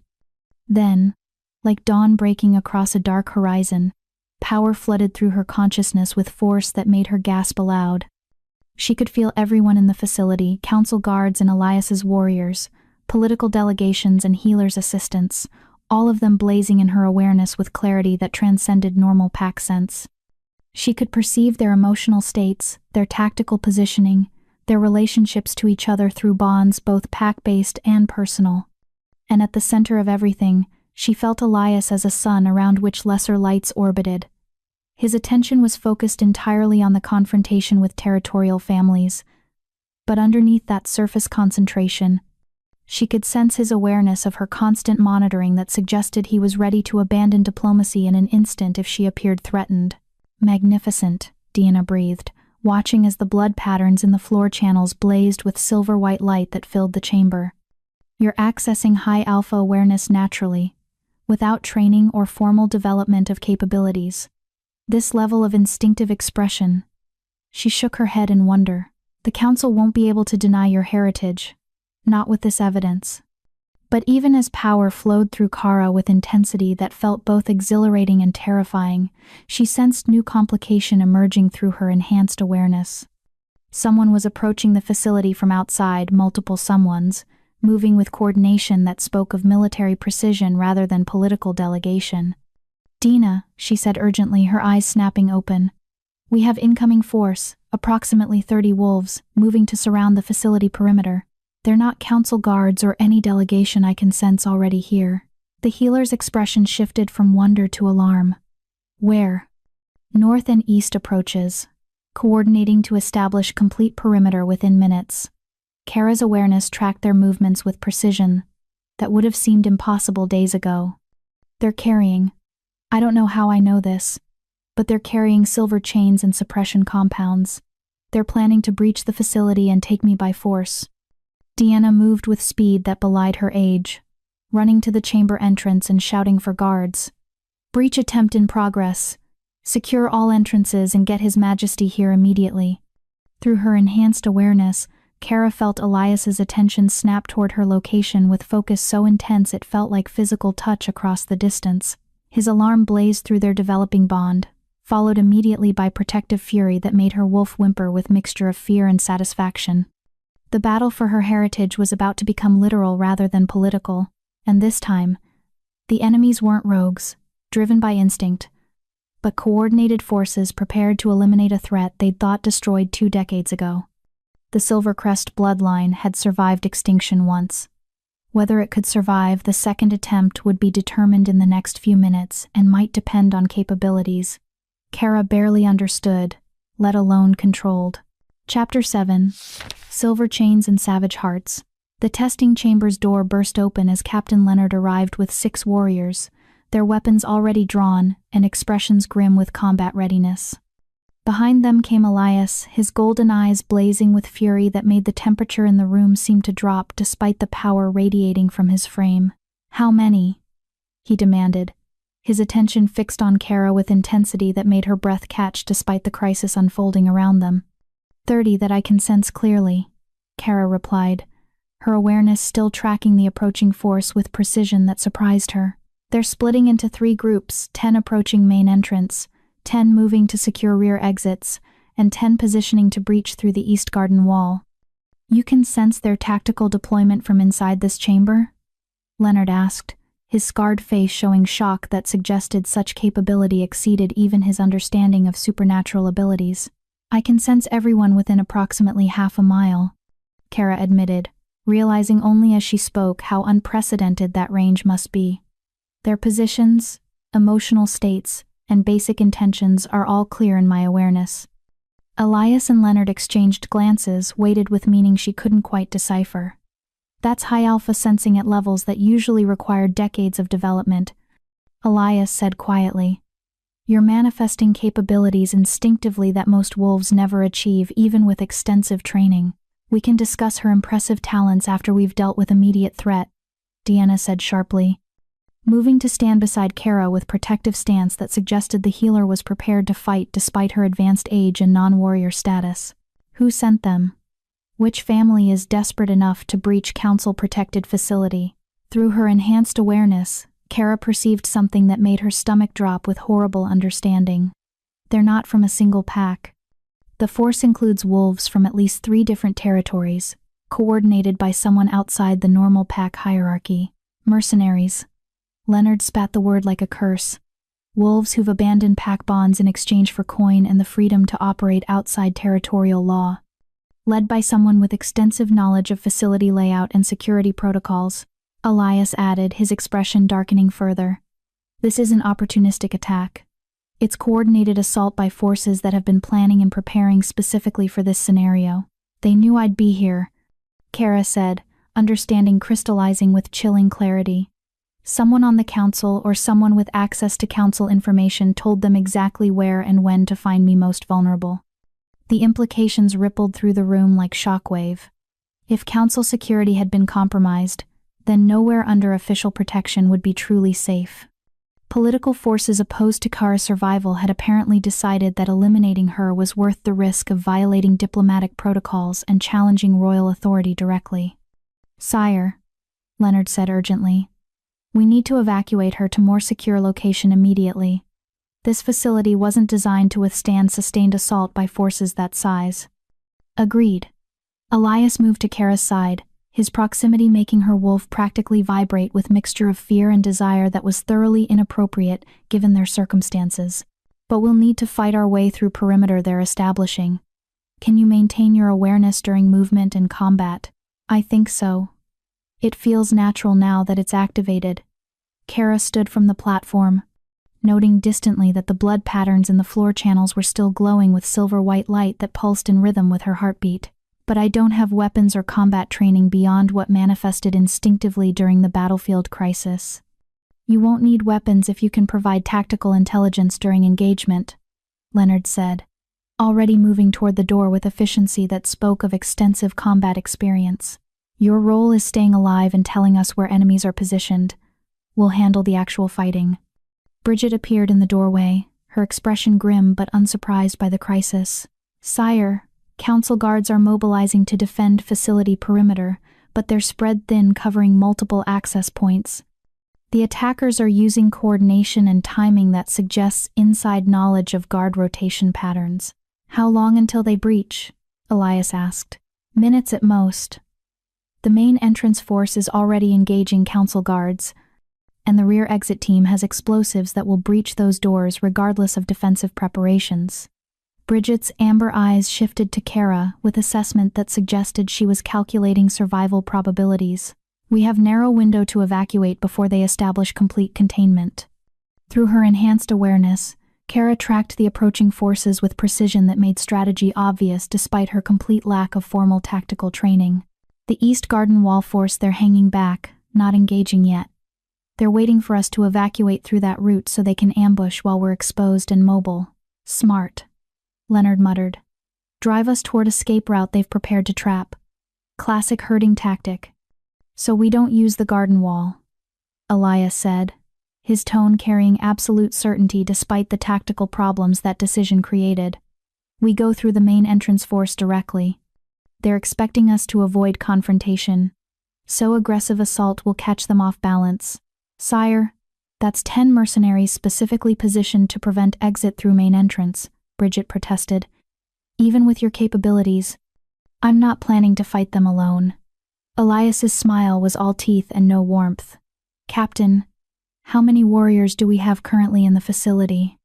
15 of ours, plus approximately 20 council guards, who aren't compromised by whatever intelligence leak allowed this attack, Leonard replied. Not enough for frontal assault against prepared positions, Bridget said flatly. It would be if we had tactical intelligence about their exact positions and coordination patterns, Elias countered, his golden eyes returning to Kara with intensity that made her realize what he was suggesting. Can you track them precisely enough to guide our assault? Tell us where they're positioned, when they're vulnerable, how they're coordinating with each other. Kara closed her eyes, letting her awareness expand to encompass the main entrance force with detail that should have been impossible from inside the facility. She could sense not just their positions but their tactical thinking, the leader positioned slightly behind the others, coordinating through hand signals rather than verbal commands to maintain element of surprise. 3 archers on elevated positions providing covering fire for 7 ground fighters, arranged to create overlapping fields of attack that would devastate anyone trying to force passage. Yes, she said, opening her eyes to meet Elias's gaze. I can track them precisely. But Your Majesty, if I'm guiding tactical assault while we're moving under fire, I won't be able to defend myself effectively. You're gambling that your warriors can protect me while simultaneously engaging enemies based on my intelligence. I'm gambling that my mate's capabilities are exactly as unprecedented as her bloodline suggests, Elias replied, his hand settling on her shoulder with warmth that sent tingles through her exhausted frame. And I'm trusting my warriors to do what they've trained for, protecting what's precious, while destroying threats to pack security. The casual acknowledgement of mate bond before his warriors should have felt presumptuous, but instead it made something settle in Kara's chest that had been anxious and uncertain since the moment this crisis began. Whatever happened in the next few minutes, she wouldn't face it alone. How long to organize assault force? Elias asked Leonard. 2 minutes if we skip detailed briefing and rely on tactical trust, the captain replied. Do it. Tell our warriors and any council guards willing to follow royal command that we're breaching main entrance in 2 minutes. Specific positioning will be directed during engagement by intelligence from our tactical asset. Elias's grip on Kara's shoulder tightened briefly, and make absolutely clear that protecting her takes priority over everything else, including their own survival. As Leonard hurried off to organize the assault, Deanna appeared at Kara's side with a small vial filled with golden liquid that seemed to glow with internal light. Drink this before you leave. It's concentrated healing elixir that will help you survive injuries sustained during evacuation. You're expecting me to get hurt? Kara asked, accepting the vial with hands that wanted to tremble but refused to show weakness. I'm expecting concentrated enemy fire to target you specifically once they realize you're providing tactical intelligence, Deanna said bluntly. The elixir won't prevent injury, but it will keep minor wounds from becoming fatal during the time it takes to reach safety. Don't waste it by drinking until immediately before engagement starts. Bridget returned with leather armor that she helped Kara don with efficient movements that spoke of extensive practice arming warriors under time pressure. The armor was lighter than Kara expected, designed for mobility rather than heavy protection, appropriate for someone whose value lay in intelligence rather than direct combat capability. Ready positions. Leonard's voice carried from the corridor beyond the testing chamber. Assault force assembling at staging point. We move on His Majesty's command. Elias guided Kara toward the door, his warriors forming protective formation around them that would make her the most defended element in the entire assault force. Through her enhanced awareness, she tracked the main entrance enemies as they began to realize something unexpected was developing, their tactical confidence wavering as they sensed organized resistance where they'd anticipated panicked evacuation attempts. "Drink the elixir," Elias murmured as they reached the staging point where 15 of his warriors plus 12 council guards stood ready for assault. "And remember, you're not here to fight. You're here to see what others can't. And tell us how to exploit that knowledge." Kara drank the golden liquid, feeling warmth spread through her system with speed that suggested powerful magic in its formulation. Her lingering injuries from the battlefield encounter suddenly felt less urgent, pain fading to manageable background awareness rather than sharp distraction. "Main entrance force," she said, closing her eyes to focus her awareness with precision the assault would require. 10 mercenaries total. 3 archers positioned on the upper colonnade east, center, and west positions, providing overlapping fields of fire. 7 ground fighters arranged in 2-layer defense. Front line of 4 creating shield wall across the entrance. Second line of 3 positioned to exploit openings and prevent breakthrough even if front line is breached. "Coordination method?" Leonard asked tersely. "Hand signals from leader positioned behind second line. He's the tactical brain, eliminate him, and the others will lose cohesion." Kara opened her eyes, meeting Leonard's gaze. "But he's protected by positioning that makes direct assault extremely difficult. You'd need to breach both defensive lines to reach him. Or we bypass ground forces entirely and eliminate the tactical coordinator first," Elias said, his tone carrying satisfaction that suggested he'd just identified solution to their problem. "Bridget, you're our best archer. Can you eliminate the coordinator from inside the facility if given precise location?" "If I have clear line of sight and exact positioning, yes, sire," Bridget replied. "Then we create that opportunity." Elias turned to his assembled warriors. "Standard breach assault with modification. Captain Leonard leads ground force against front defensive line with objective of forcing their attention downward and forward. While they're engaged, Bridget eliminates tactical coordinator from elevated position inside facility. Once coordinator is down, Kara will guide us through exploiting confusion in their remaining forces." It was elegant strategy that transformed Kara's unprecedented awareness into tactical weapon rather than passive intelligence gathering, but it depended on split-second timing and absolute trust in capabilities she barely understood herself. "One more complication," Kara said, her awareness tracking new development that changed their tactical situation. "The East Garden Wall force they're moving. They've realized we're not evacuating through that route, and they're repositioning to reinforce main entrance defenders." "How long until they arrive?" Elias demanded. 3 minutes. Maybe 4 if we're lucky. Kara's enhanced perception tracked their movement with precision that still amazed her. "If we're still engaged with main entrance force when reinforcements arrive, we'll be trapped between 2 enemy groups with nowhere to retreat. Then we breach fast and hard. Eliminate resistance before reinforcements can complicate engagement," Leonard said grimly. "No holding back, no mercy for mercenaries who chose to attack council-protected facility. We go through them like they're not even there." "Positions," Elias commanded, and 35 warriors moved with coordinated efficiency that spoke of absolute trust in their commanders. Kara found herself at the center of protective formation with Elias on one side and 2 massive warriors whose size suggested they were specifically chosen to serve as physical shields if necessary. Through the facility corridors, she could hear sounds of combat as council guards engaged the main entrance force, shouts and clash of weapons that meant the battle had truly begun. "Bridget, prepare your shot," Elias ordered. "Kara will guide you to the coordinator's exact position. Everyone else 30 seconds until we breach. Make every strike count." Kara closed her eyes again, her awareness focusing with laser precision on the tactical coordinator positioned behind the main entrance defenders. She could sense his confidence faltering as he realized the facility's defenders were organizing coordinated response rather than panicking as expected. Could feel his attention shifting between multiple tactical concerns, trying to adjust his force's positioning to account for developments his intelligence hadn't predicted. "He's moved slightly," she told Bridget quietly. 3 feet east of center position, partially concealed behind stone pillar but exposing his left shoulder and head to sightline from our current elevation. I see him, Bridget confirmed, her bow already drawn with arrow nocked and ready. Waiting for your signal, sire. Breach in 10 seconds, Elias said, his power beginning to manifest visibly as golden light flickered along his skin. 9, 8, 7. Kara's awareness tracked everything simultaneously, the countdown, the reinforcements racing to arrive before breach could succeed. The tactical coordinator's growing alarm as he sensed something was wrong with his carefully planned ambush. The absolute focus of warriors surrounding her as they prepared to risk everything for her survival. 3, 2, 1. Breach. Leonard's ground force exploded through the facility's main doors with force that caught the entrance defenders completely off guard. The front defensive line barely had time to raise weapons before they were engaging warriors whose fury and skill exceeded anything their mercenary experience had prepared them for.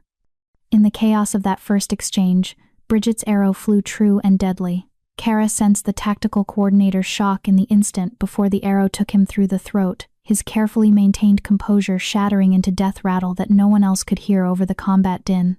Coordinator down, she reported to Elias. Remaining forces losing cohesion now. What followed was brutal and efficient.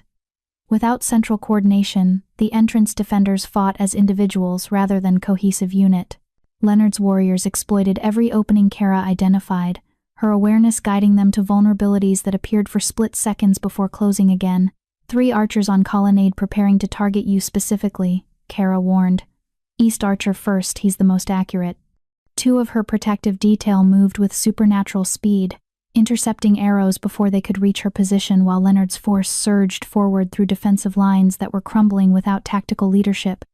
Second defensive line breaking, she reported. 4 remaining, 2 retreating toward rear positions. 2 attempting to rally for last stand. Don't let them rally, Elias commanded, and his warriors moved like extensions of his will, eliminating resistance with efficiency that was almost beautiful in its deadly coordination. Within 90 seconds of the breach, the main entrance was secure. 11 mercenaries lay dead or dying, their assault broken by combination of tactical intelligence and warrior skill that had proven overwhelming despite their initial advantages. But through her awareness, Kara felt the approaching reinforcements closing fast, now only minutes away, and moving with renewed urgency as they realized their main force had been eliminated. We need to move now, she said urgently. Reinforcements arriving in under 2 minutes. If we're still here when they arrive, we won't be, Elias said, guiding her through the breached entrance and out into open air that felt like freedom after the facility's confines. Horses waited in the courtyard, prepared in advance by warriors who'd anticipated the need for rapid evacuation despite hoping it wouldn't be necessary. Kara mounted with assistance from Bridget, her body protesting the movement despite the healing elixir's effects. Around her, warriors formed protective escort that would shield her from attack on all sides. "Where are we going?" she asked as the group began moving at speed that would cover distance quickly. "If council security is compromised, nowhere under official protection is truly safe. We're going to the one place where my authority is absolute, and where anyone who wants to reach you will have to go through every warrior I command," Elias replied, his mount moving beside hers with practiced coordination. "We're going to my ancestral home, the Blackmane Fortress that has never fallen to assault in 300 years of pack conflicts." Through her enhanced awareness, Kara felt the pursuing reinforcements realize they'd arrived too late, their targets already gone and their assault force eliminated. She sensed their frustration and rage, but also their calculation that pursuing armed royal escort into King's Own territory would be suicide regardless of how much they'd been paid to eliminate their target. The immediate danger was passing. But as they rode toward the Blackmane Fortress with warriors surrounding her and power still flowing through her awareness with unprecedented clarity, Kara understood that this was only the beginning. Someone had organized coordinated assault on council-protected facility, had compromised diplomatic security, had mobilized mercenary forces willing to risk everything to prevent her heritage from being confirmed. That kind of desperation and resources suggested enemies far more dangerous than simple territorial nobles protecting convenient political arrangements. Someone wanted her dead badly enough to start what amounted to war, and they'd nearly succeeded despite royal protection and council oversight. The question was who? And the answer, Kara suspected, would reveal truths about her family's extinction that went far deeper than simple territorial politics. But those answers would have to wait. For now, survival took precedence over investigation. And survival meant accepting protection of an alpha king whose mate bond was growing stronger with every moment they spent together. A bond that would either save them both or doom them to destruction when political forces finally mobilized, with full fury against the threat they represented. Chapter 8: The Fortress and the Truth. The Blackmane Fortress rose from the landscape like a mountain given purpose, ancient stone walls that had weathered centuries of conflicts, towers that watched the surrounding territories with vigilant authority, and gates massive enough to require supernatural strength to open fully. As their escort approached, Kara felt power radiating from the structure itself, wards layered over generations creating defenses that transcended merely physical barriers. "It's beautiful," she said, unable to suppress her awe despite exhaustion and lingering fear from their narrow escape. "It's home," Elias replied, his tone carrying pride and affection that suggested the fortress was more than simple defensive position. "My family has held this territory for 3 centuries, building defenses that have never been breached by external assault. Whatever enemies want to harm you, they'll have to get through walls that have stopped armies and wards that respond to my bloodline specifically."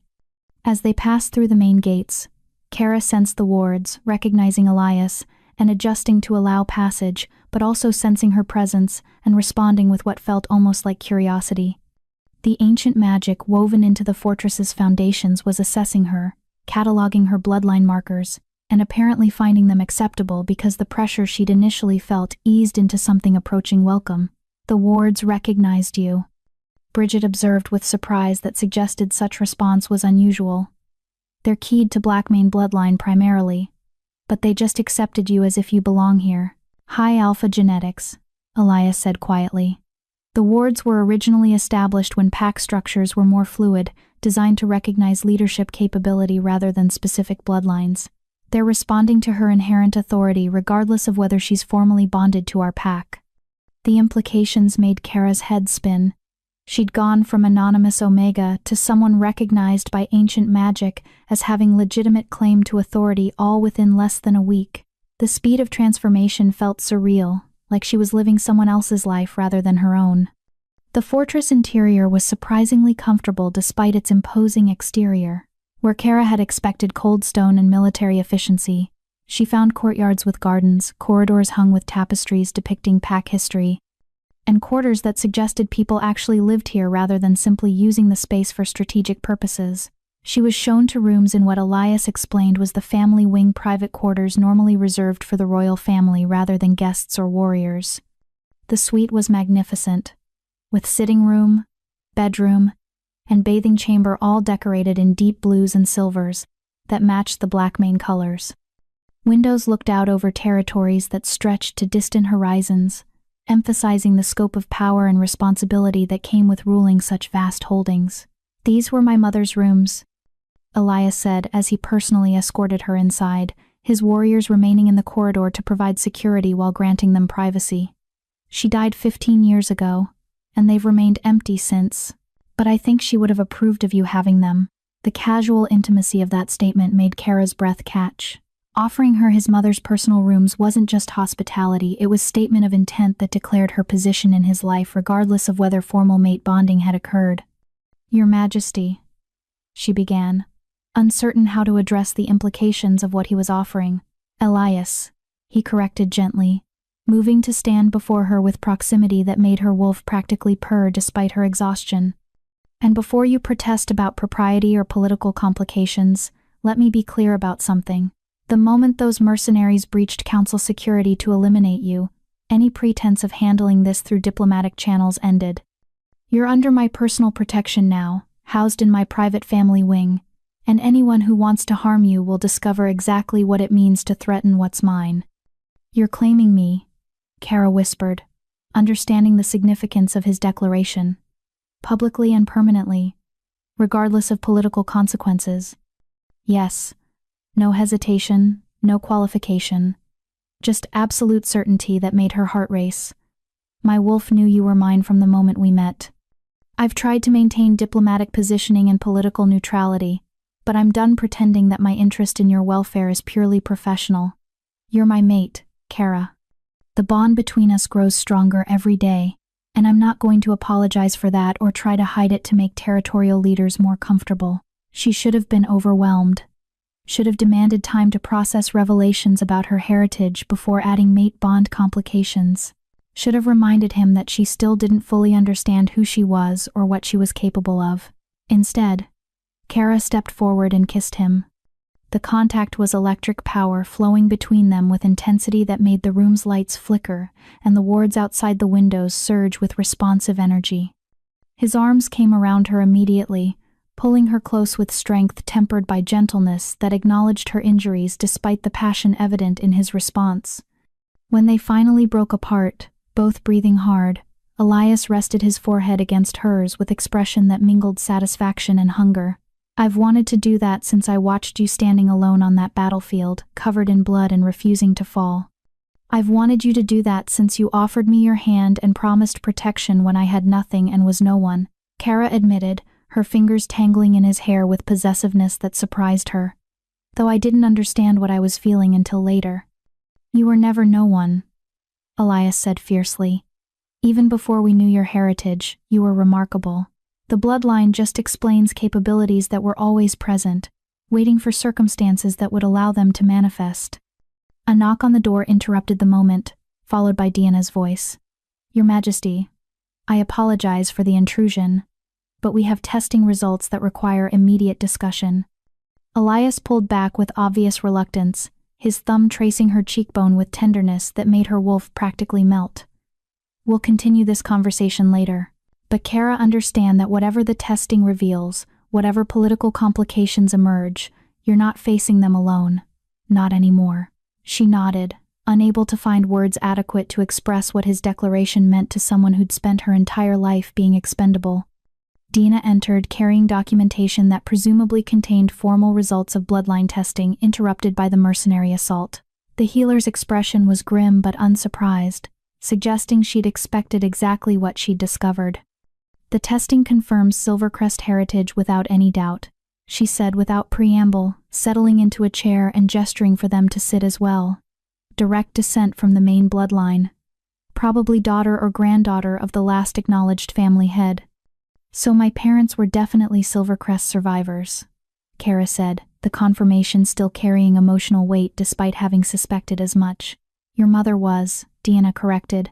Your father's bloodline is more complicated. She consulted her documentation with frown of concentration. He carried markers from 3 different noble families, Rivercrest, Stormborn, and Nightshade, all 3 lines showing dominant expression, which suggests he was product of deliberate breeding program designed to combine multiple bloodline strengths.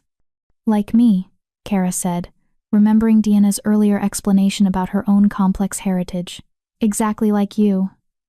In fact, your genetic profile suggests your parents' bonding was deliberate rather than accidental, specifically arranged to produce offspring who would carry combined capabilities from 4 noble bloodlines with enhanced probability of manifesting high alpha traits. Deanna's expression grew troubled. What I'm describing isn't natural mate selection. It's eugenic breeding program that would have required extensive planning and resources to execute. The implications were staggering. You're saying my existence was planned? That I was deliberately bred to be high alpha? I'm saying someone invested significant resources in ensuring you would possess capabilities necessary to unite territories under cohesive leadership, Deanna replied carefully.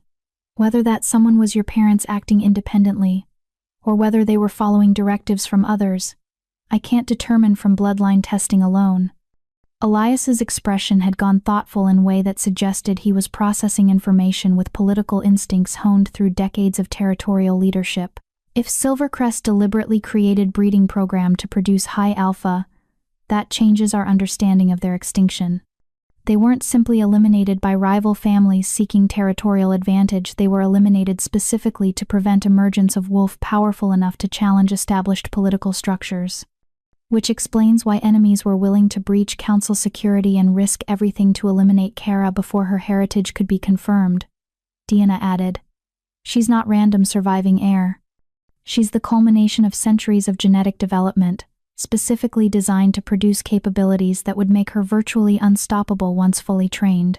Kara felt like the floor was tilting beneath her feet as she processed revelations that transformed her understanding of her own existence.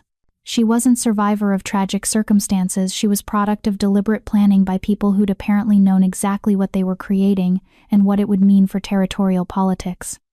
"My parents," she said quietly. "Did they die because of what I was? Were they killed specifically to prevent me from being raised with knowledge of my heritage?" "Almost certainly," Dana confirmed gently. "Based on timing and circumstances you've described, I suspect they went into hiding when you were very young, attempting to protect you from forces that wanted the Silvercrest breeding program permanently terminated. When they were discovered and killed, someone, probably Chelsea acting on instructions, took you in with specific directive to suppress your capabilities through pharmaceutical means while allowing you to survive." "But why let me survive at all?" Kara demanded, frustration and anger bleeding into her voice. "If I represented such enormous threat, why not simply kill me as a child and eliminate the problem permanently?" "Because killing a child in her sleep carries different moral weight than eliminating active political threat," Elias said quietly, his hand finding hers with comfort that helped ground her spiraling emotions. "And because keeping you alive but suppressed provided insurance if circumstances changed and someone wanted leverage over families that had benefited from Silvercrest extinction. I was kept as potential bargaining chip," Kara realized with sick certainty. "Suppressed enough to be harmless, but preserved in case my existence became useful. A brutal calculation, but one that ultimately saved your life," Deanna observed. "If you'd been killed as child, we wouldn't be having this conversation. The fact that you survived, even if survival required suppression and deception, means you have opportunity to reclaim heritage and fulfill purpose your parents apparently died trying to protect." The weight of that responsibility pressed down on Kara like physical force. Her parents had been killed trying to keep her safe. They'd planned for her existence with precision that suggested they'd known exactly what challenges she would face. And now their sacrifice and planning would mean nothing if she couldn't survive long enough to claim heritage they'd died protecting. "What happens now?" she asked, looking between Deanna and Elias. "The testing confirms my bloodline, but enemies already tried once to eliminate me. How long before they try again with better planning and more resources?" "That depends on how quickly they can mobilize forces willing to assault Royal Fortress," Elias replied grimly. "We bought time by eliminating their mercenary assault team, but that was preliminary attempt by forces testing our defenses and readiness. The real assault will come from territorial families who decide that eliminating you is worth risking open conflict with my authority." "How many families benefited from Silvercrest extinction?" Kara asked. 5 major territories were divided among families that claimed legitimate succession rights based on various historical connections and marriages, Deanna replied. Westmarch, Clearwater, Shadowpine, Iron Ridge, and Stormwatch. All 5 would face significant territorial loss if your heritage is officially recognized and succession rights are formally established.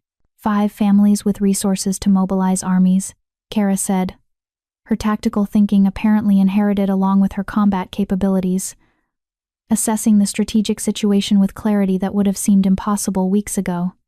"Even if not all of them unite against me, facing opposition from 2 or 3 simultaneously would be overwhelming, which is why we're not waiting for them to mobilize," Elias said, his tone carrying steel beneath the conversational cadence.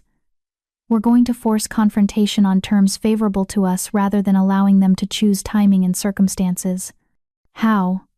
Kara asked, though she was beginning to suspect she knew what he was proposing. "We formally announce your heritage and issue challenge for Bloodline Tribunal before the full council," Elias explained. "Under Continental Pact law, disputes regarding noble succession must be resolved through formal legal proceedings rather than violence.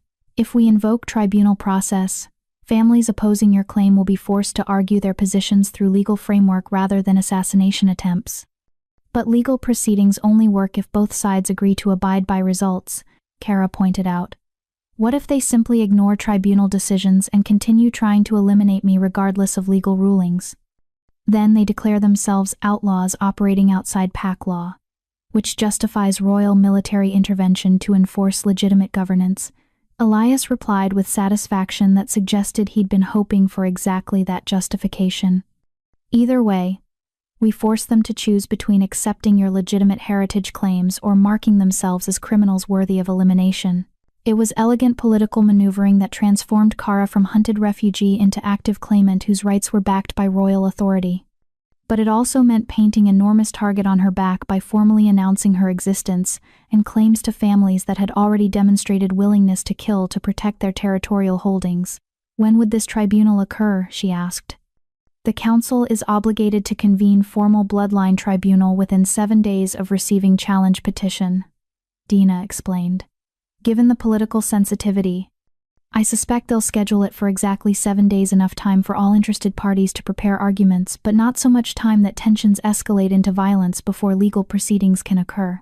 7 days, Kara repeated, her enhanced awareness already tracking implications of that timeline. 7 days to prepare for confrontation that would determine whether she lived or died, whether her parents' sacrifice had meaning or was simply tragic waste. 7 days before she would face families that had destroyed her bloodline once and would happily do so again if given opportunity. 7 days for me to teach you how to access your full capabilities without stress of immediate combat, Elias corrected, his golden eyes holding hers with intensity that made her breath catch. You've been manifesting abilities instinctively under crisis conditions. But instinct alone won't be sufficient when facing trained nobles who've spent centuries developing methods to maintain their power. If you're going to survive tribunal and whatever follows, you need to understand and control capabilities you've been accessing without conscious direction. Training in 7 days what should take years to develop, Kara said skeptically. Training skills that are already present in your genetic memory, simply waiting for conscious access and refinement, Elias replied. Your ancestors spent generations developing these capabilities. The knowledge is already inside you, we just need to help you recognize and utilize it deliberately rather than waiting for crisis to trigger instinctive responses. It should have seemed impossible. Should have been inadequate preparation for confrontation that could reshape territorial politics permanently.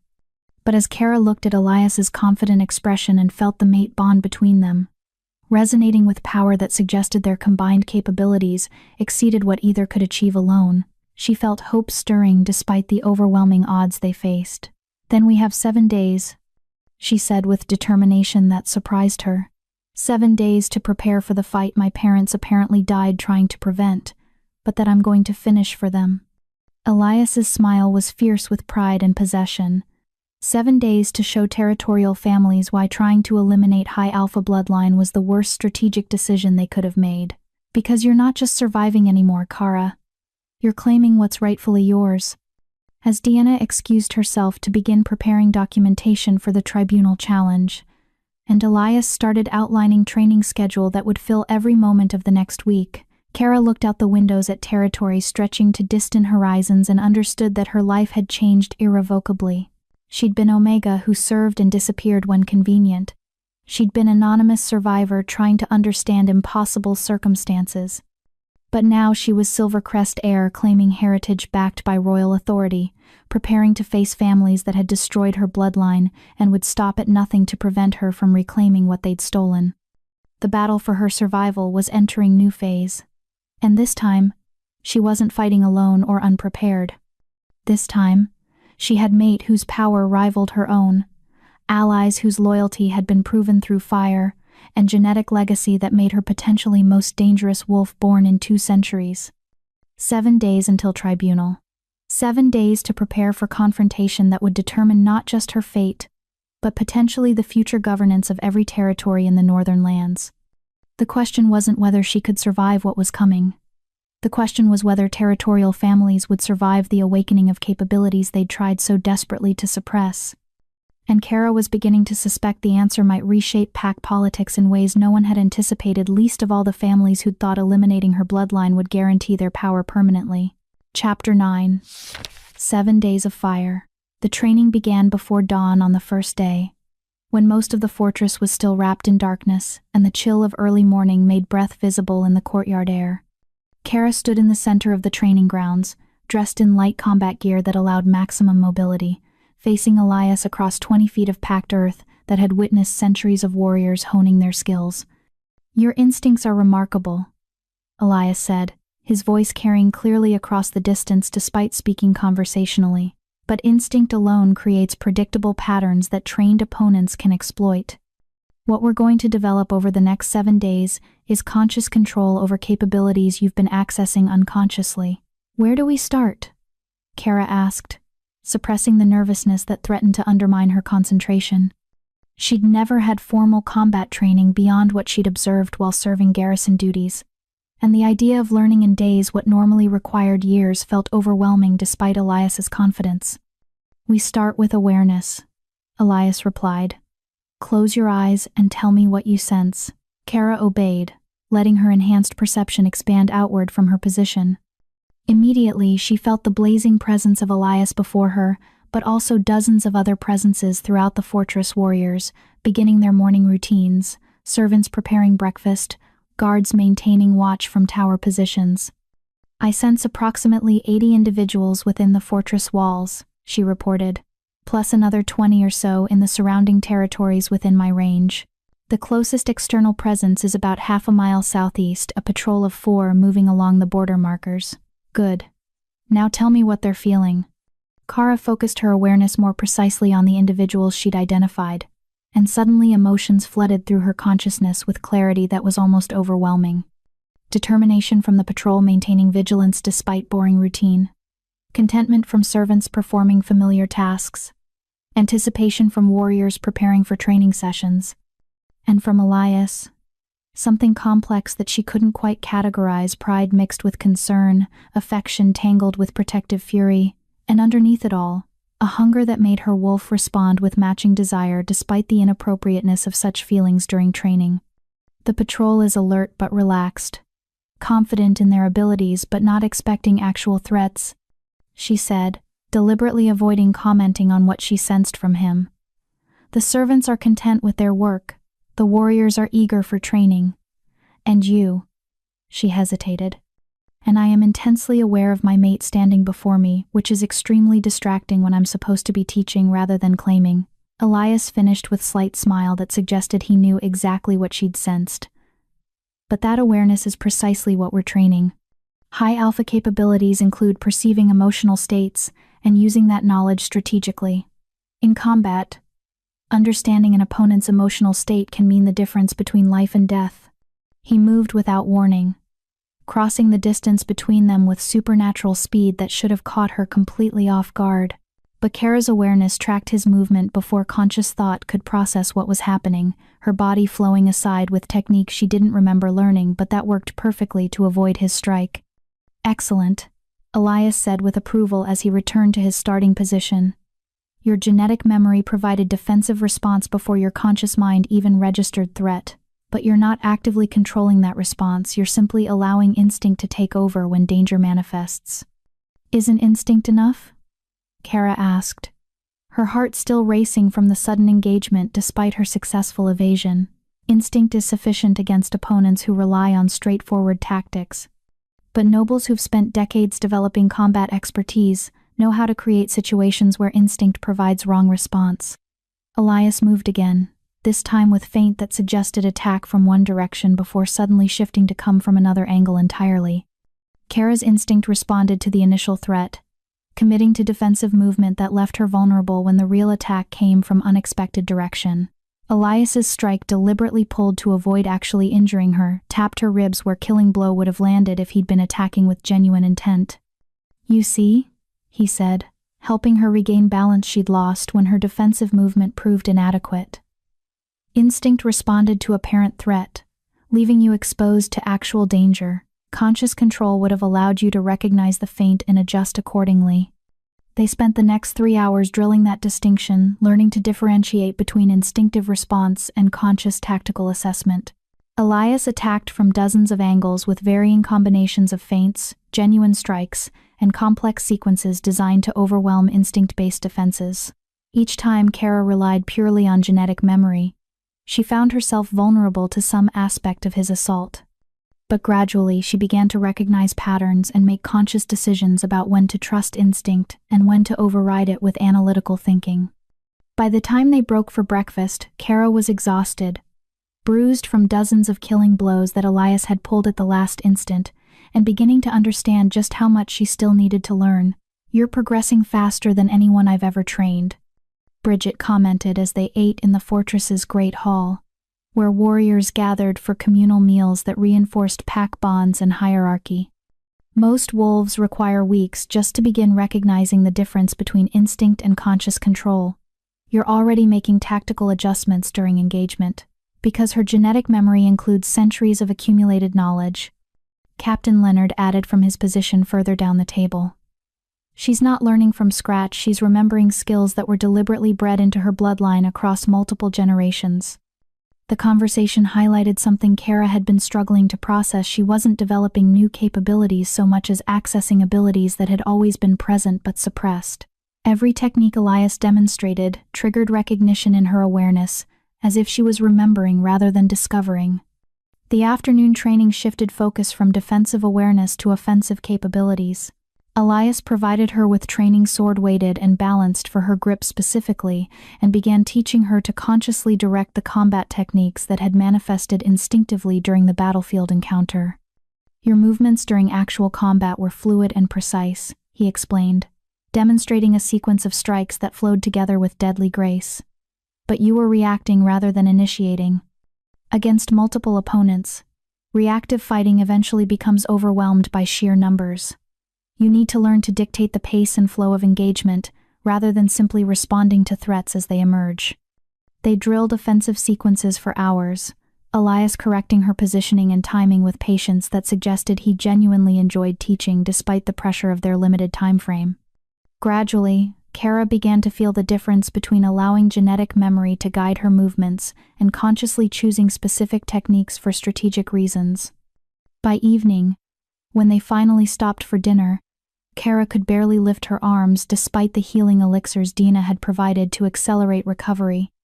But she'd successfully executed complex offensive sequences that would have seemed impossible that morning, and she'd begun to understand how to integrate conscious tactical thinking with instinctive responses. "Tomorrow we work on integrating your awareness capabilities with physical combat," Elias said as he walked her back to her chambers, his presence a constant warmth that helped ease exhaustion threatening to overwhelm her. Being able to sense opponents' positions and emotional states is powerful advantage, but only if you can process that information while simultaneously maintaining combat effectiveness. "Is that even possible?" Kara asked, remembering how difficult it had been to maintain awareness during the training sessions, her concentration constantly torn between physical engagement and supernatural perception. "For you? Yes." Elias stopped outside her door, his golden eyes studying her face with intensity that made her breath catch despite her exhaustion. "High alpha capabilities specifically include the ability to maintain enhanced awareness during combat stress. Your ancestors developed that integration over centuries because it's what made them unstoppable against opponents who could match them physically but couldn't match their tactical perception." He leaned forward, pressing a kiss to her forehead that felt both chaste and loaded with promise of more intimate contact once circumstances allowed. "Rest. Tomorrow's training will be harder than today's, and we're only getting started." The second day began with integration exercises that pushed Kara's capabilities to their limits. Elias arranged for 6 warriors to attack her simultaneously, while she attempted to maintain awareness of their positions, emotional states, and tactical intentions while defending herself physically. The first dozen attempts ended with her being killed within seconds, as her concentration fractured under the pressure of processing multiple inputs simultaneously. But gradually, something shifted in her perception. Instead of trying to consciously track each element separately, she learned to let awareness flow naturally, understanding positions and intentions without deliberate analysis, allowing her body to respond to tactical knowledge that bypassed conscious thought entirely. "There," Elias said with satisfaction when she successfully defended against coordinated assault for the first time, her movements flowing with efficiency that spoke of complete integration between awareness and physical response. "That's what high alpha combat looks like when properly developed. You're not thinking about individual elements, you're simply knowing and responding with precision that appears supernatural to observers. The third and fourth days focused on offensive applications of her integrated capabilities. Elias taught her to use awareness of opponents' emotional states to create openings that wouldn't otherwise exist, projecting confidence that made enemies hesitate, or seeming vulnerable in ways that drew attacks she was fully prepared to counter. Psychological warfare is as important as physical capability when you're facing opponents whose skills match yours. He explained during one particularly brutal training session where she'd successfully manipulated 3 warriors into compromising their defensive positioning through careful display of apparent weakness. Making enemies believe you're vulnerable when you're actually setting trap is how outnumbered forces achieve victory against superior numbers. By the 5th day, Kara was sparring with Elias himself on relatively equal terms, not winning, but forcing him to utilize capabilities he normally reserved for genuine combat rather than training exercises. The watching warriors gathered to observe their sessions with expressions ranging from awe to something approaching fear as they witnessed abilities they'd never seen displayed outside of historical accounts. "She's magnificent," Bridget murmured to Leonard during one exchange where Kara successfully anticipated and countered a complex sequence that should have been impossible to predict. If this is what she can do after 5 days of training, what will she be capable of after years of development? Something that will either unite all territories under cohesive leadership or trigger conflicts that make the War of Broken Crowns look like minor territorial dispute, Leonard replied quietly. High alphas weren't prophesied lightly. They represent fundamental shift in power dynamics that will force every territorial family to choose between accepting new authority structure or fighting to preserve independence. They've maintained for centuries. The 6th day brought new complication.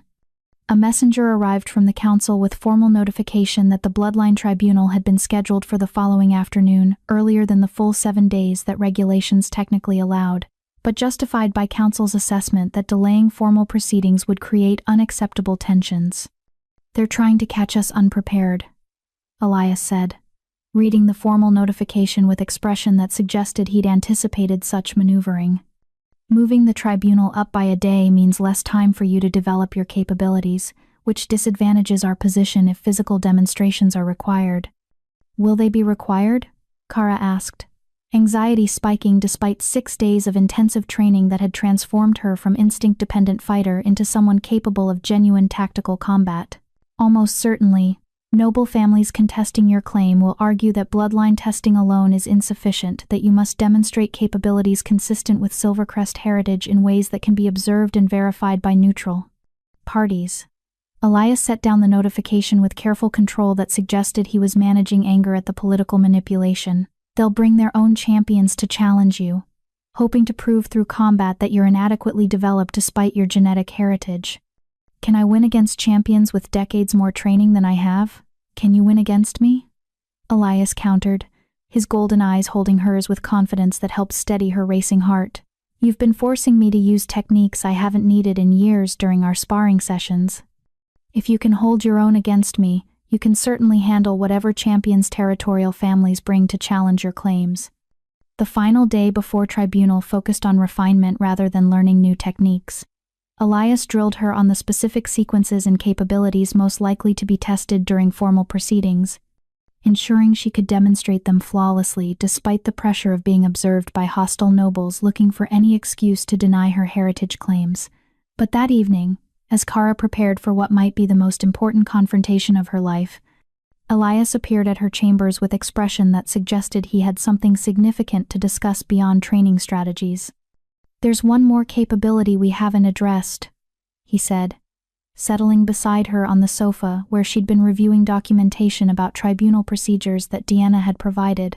"Something that will be absolutely crucial tomorrow, but that I've been hesitant to push because it requires intimacy that goes beyond what we've shared so far." Kara's heart began racing for reasons that had nothing to do with anxiety about combat.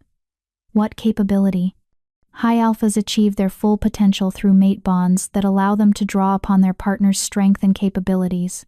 Elias explained carefully, his hand finding hers with touch that sent tingles up her arm, despite having been in near constant physical contact during training all week. "Right now, the bond between us is partially formed enough that I can sense your emotional states and you can draw upon my presence for stability. but completing the bond would give you access to centuries of accumulated knowledge and power that my bloodline carries. You're talking about... Kara trailed off, her face flushing as implications became clear. I'm talking about formally completing our mate bond. Elias confirmed, his thumb tracing patterns on her palm that made coherent thought increasingly difficult. Which traditionally involves physical intimacy that would finalize supernatural connection between us. But Kara, I need you to understand that I'm not proposing this simply for tactical advantage tomorrow. The bond between us is real and would exist regardless of political circumstances. I'm asking because you're my mate, and because completing our connection is what we both want, not because it happens to also be strategically useful. She studied his face, seeing sincerity there that made the decision suddenly simple despite its complexity. If I say yes, is it because I want you, or because I need the tactical advantage your power would provide? Yes, Elias replied with slight smile. Both can be true simultaneously. You're allowed to want your mate while also recognizing that bonding with him provides advantages beyond emotional satisfaction.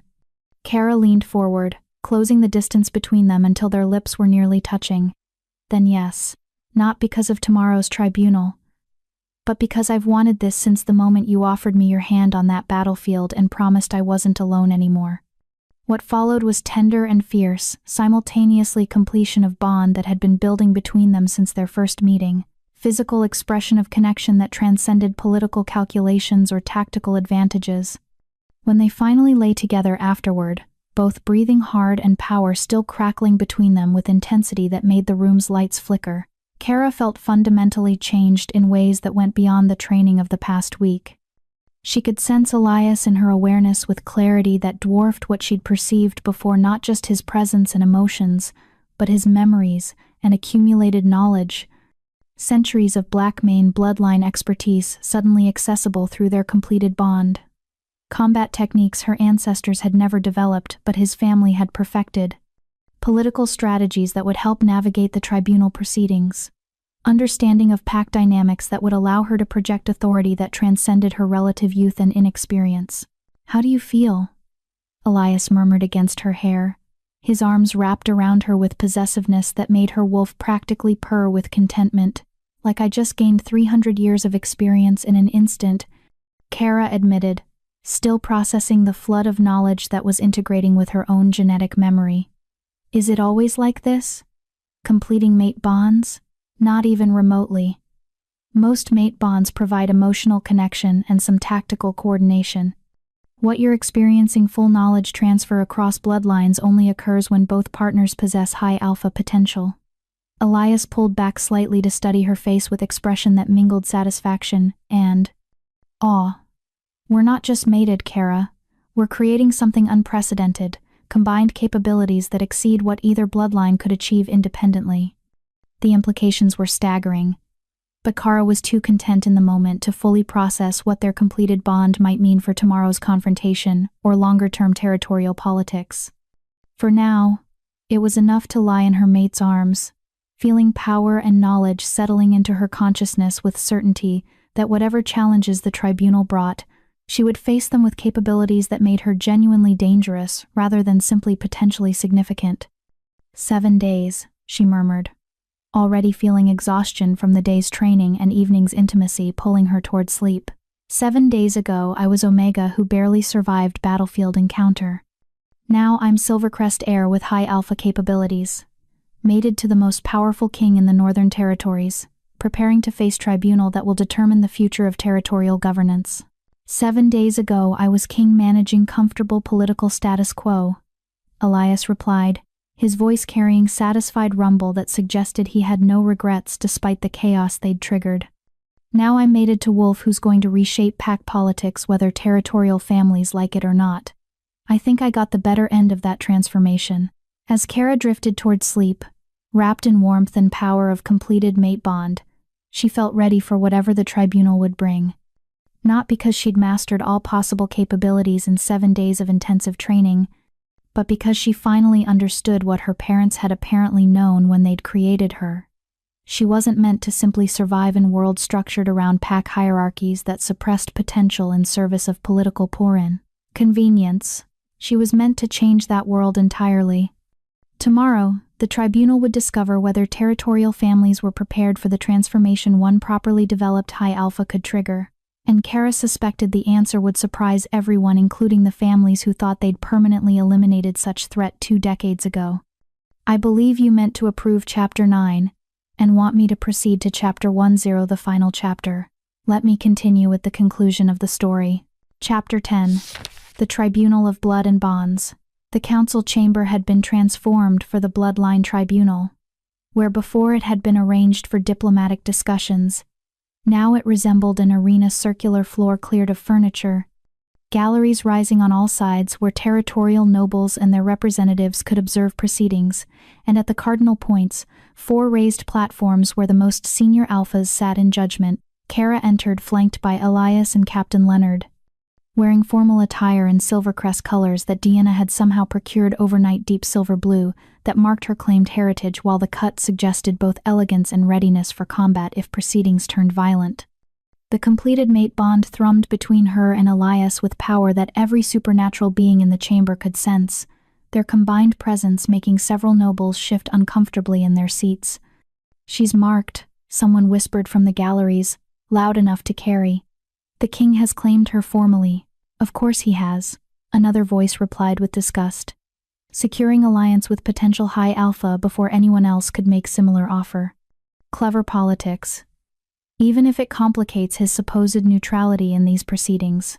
Alpha Joshua Padilla rose from his judgment platform, his expression carefully neutral despite the political tensions crackling through the chamber.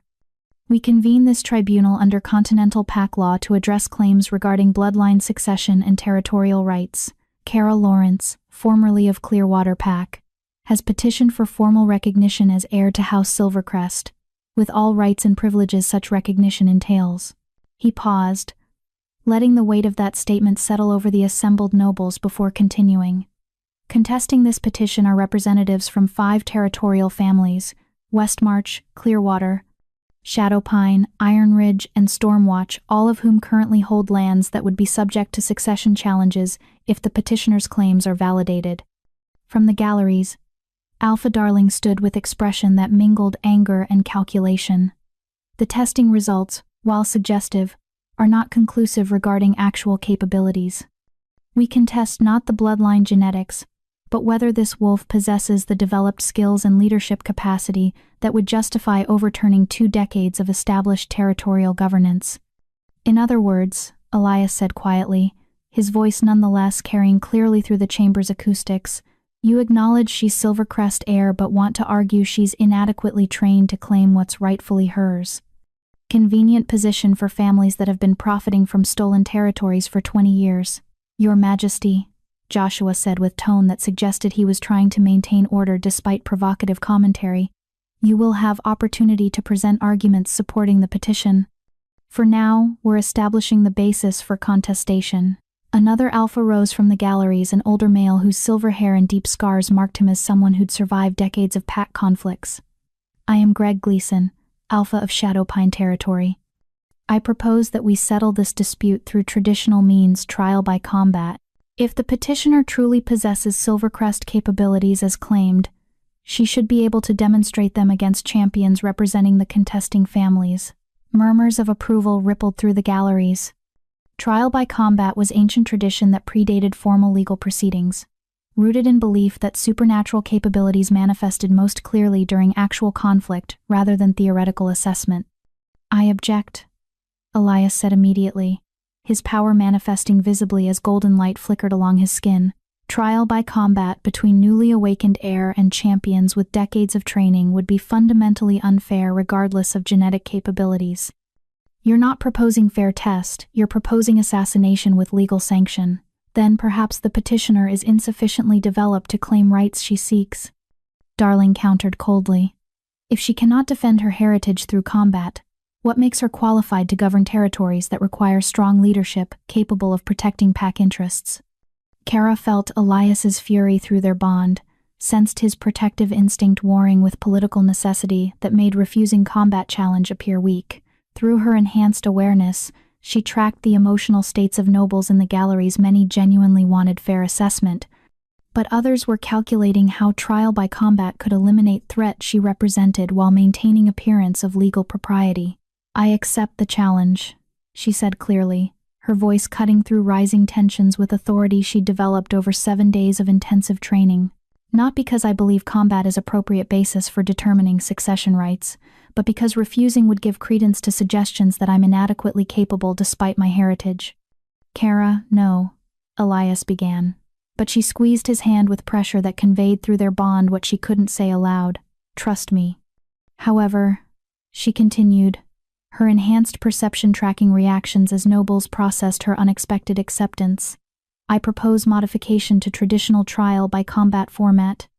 Rather than facing single champion from each contesting family, which would require 5 separate engagements and create endurance disadvantage regardless of skill, I suggest simultaneous engagement against representatives from all 5 families working in coordination."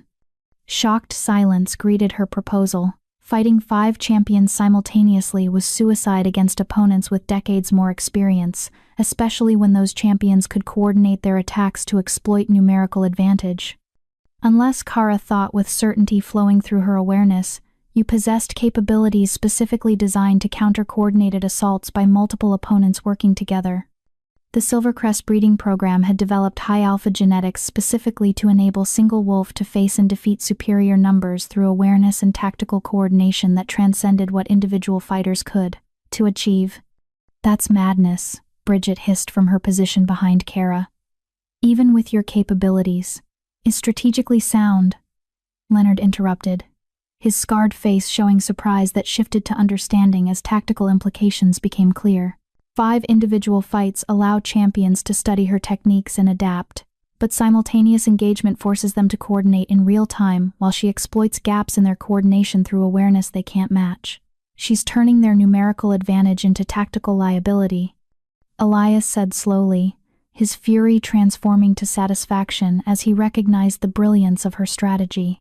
Instead of facing superior experience 5 times sequentially, she forces them into a situation where their experience is less relevant than coordination, and coordination is precisely where high alpha capabilities provide overwhelming advantage.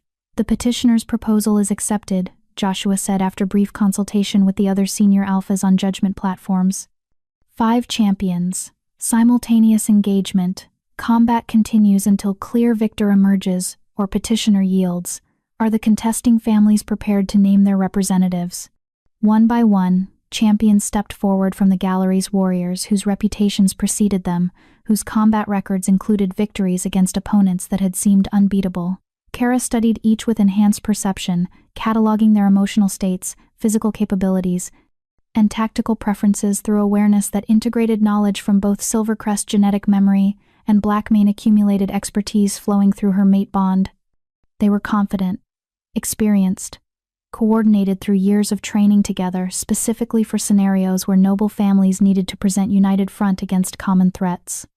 Under normal circumstances, they would have been absolutely unstoppable against single opponent regardless of that opponent's genetic advantages. But these weren't normal circumstances. And Kara wasn't normal opponent. The champions formed loose circle around her in the cleared arena floor, their positioning designed to create overlapping fields of attack while preventing her from focusing on any single fighter without leaving herself vulnerable to others. Standard pack tactics for overwhelming superior individual opponent through coordinated assault. "Begin," Joshua commanded, and 5 champions moved as one. Kara's awareness exploded outward with intensity that made several watching nobles gasp as they sensed power manifesting. She tracked every movement, every intention, every micro-expression that telegraphed attacks before they fully committed to execution. Time seemed to slow as her enhanced perception processed information faster than conscious thought, her body responding to tactical knowledge that flowed through genetic memory and mate bond simultaneously. The first champion, the one who'd positioned himself as tactical coordinator, his confidence suggesting he'd done this many times before, attacked with combination strike designed to force her into defensive position that would leave her vulnerable to follow-up assaults from his partners. But Kara's awareness had identified him as coordinator before engagement began. Instead of defending, she flowed forward into his attack, with movement that brought her inside his defensive perimeter, while simultaneously positioning herself where the other 4 champions' planned strikes would interfere with each other rather than supporting their leader's assault. Her counter, driven by Silvercrest combat techniques refined through Blackmane precision, struck the coordinator's throat with force that sent him staggering backward, choking and unable to continue coordinating his team's efforts. "Coordinator down," she said calmly, her awareness already tracking the remaining 4 champions as they struggled to adapt to losing their tactical leadership within the first exchange. 4 remaining, attempting to maintain coordination without central authority. What followed was brutal display of capabilities that made the watching nobles fall silent with something approaching awe or fear. Kara didn't just fight the 4 remaining champions. She orchestrated their defeat with precision that seemed choreographed despite being entirely improvised. She used their attempts at coordination against them, positioning herself where their attacks would compromise each other's effectiveness. She exploited emotional states she could sense through enhanced perception, projecting confidence that made them hesitate or seeming vulnerable in ways that drew attacks she was fully prepared to counter. Most devastatingly, she adapted tactics mid-engagement based on continuous awareness of their evolving strategies, something that should have been impossible in the chaos of actual combat, but that high-alpha perception made seem almost effortless. The second champion fell to strike that he never saw coming, his attention focused on a apparent opening in her defense that she deliberately created to draw exactly that attack. The third and fourth went down in rapid succession as their remaining coordination collapsed under pressure of facing opponent, who seemed to know their intentions before they'd fully formed them. The fifth champion, eldest of the group and most experienced, managed to last nearly 30 seconds longer than his fellows through sheer skill and refusal to rely on coordination that was clearly ineffective.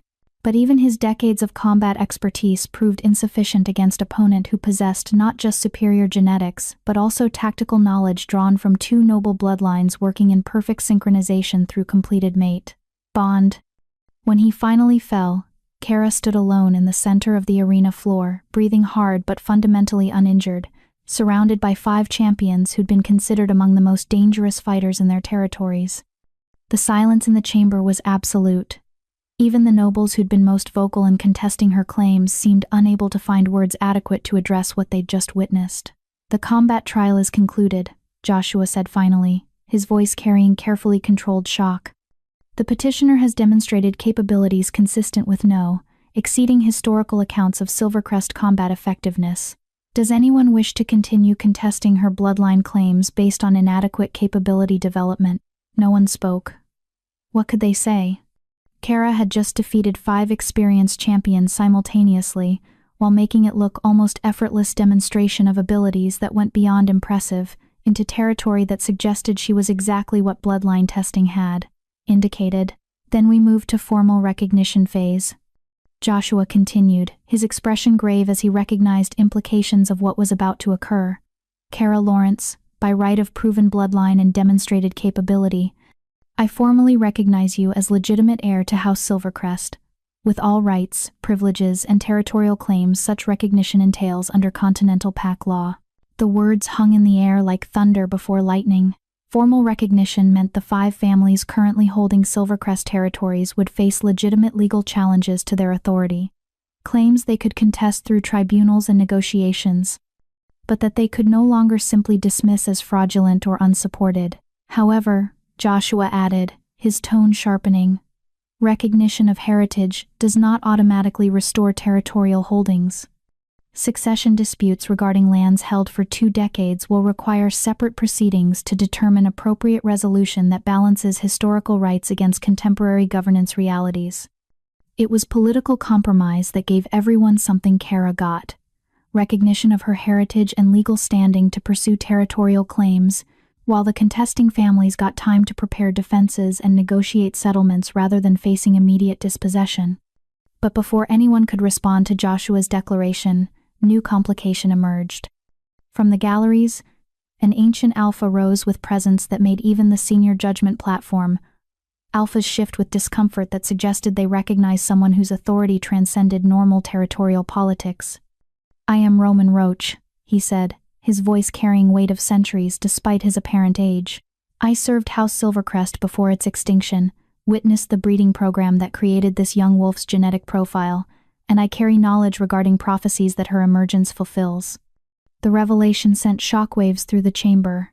No one had known that Silvercrest loyalists had survived the family's extinction. The assumption had been that all retainers and servants had been eliminated along with the noble bloodline itself. "The High Alpha prophecy was not metaphor," Roman continued, his attention fixed on Kara with intensity that made her feel like he was seeing through to her very soul. It was literal prediction that Silvercrest breeding program would eventually produce wolf capable of transcending territorial divisions and uniting all packs under cohesive leadership. That wolf stands before you now, recognized by ancient bloodline and bonded to the most powerful contemporary alpha family. He turned to address the assembled nobles directly. "You can contest her territorial claims. You can argue about appropriate timelines for succession resolution.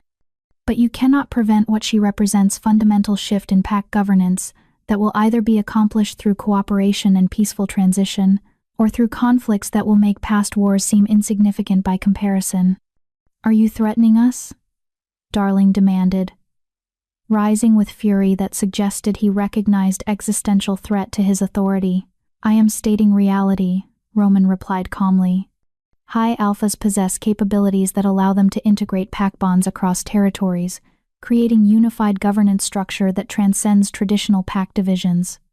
Whether such integration occurs through negotiation or conquest depends entirely on how territorial families choose to respond to legitimate heir claiming what was stolen from her bloodline." Elias moved to stand beside Kara, his hand finding hers with pressure that conveyed support and solidarity through their bond.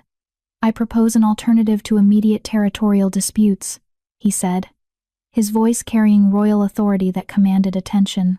"Lady Kara and I invite all territorial families to enter negotiations regarding gradual transition of Silvercrest lands back to legitimate governance, with appropriate compensation and timelines that prevent economic disruption or political chaos." "And if we refuse such negotiations?" Alpha Gleason asked coldly. "Then we pursue legal claims through formal tribunals as continental pack law allows," Elias replied with steel underlying conversational tone.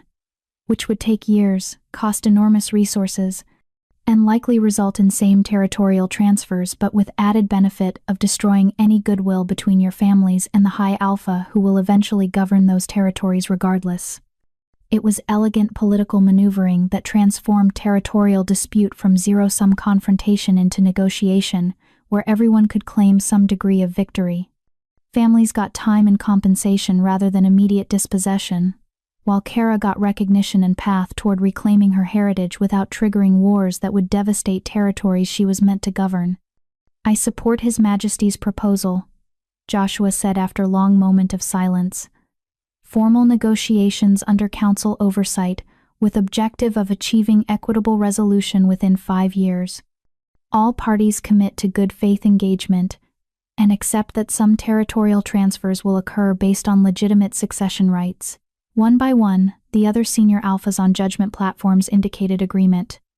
Even Darling, despite obvious fury at how proceedings had developed, recognized that accepting negotiations was better alternative than facing years of legal battles he would ultimately lose.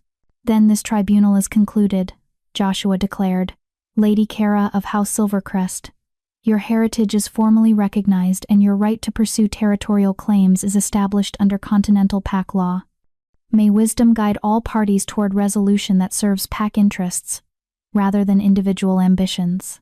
As the assembled nobles began to disperse, some with satisfaction and others with barely concealed rage, Kara felt the weight of what had just occurred settling onto her shoulders. She was no longer anonymous Omega fighting for survival.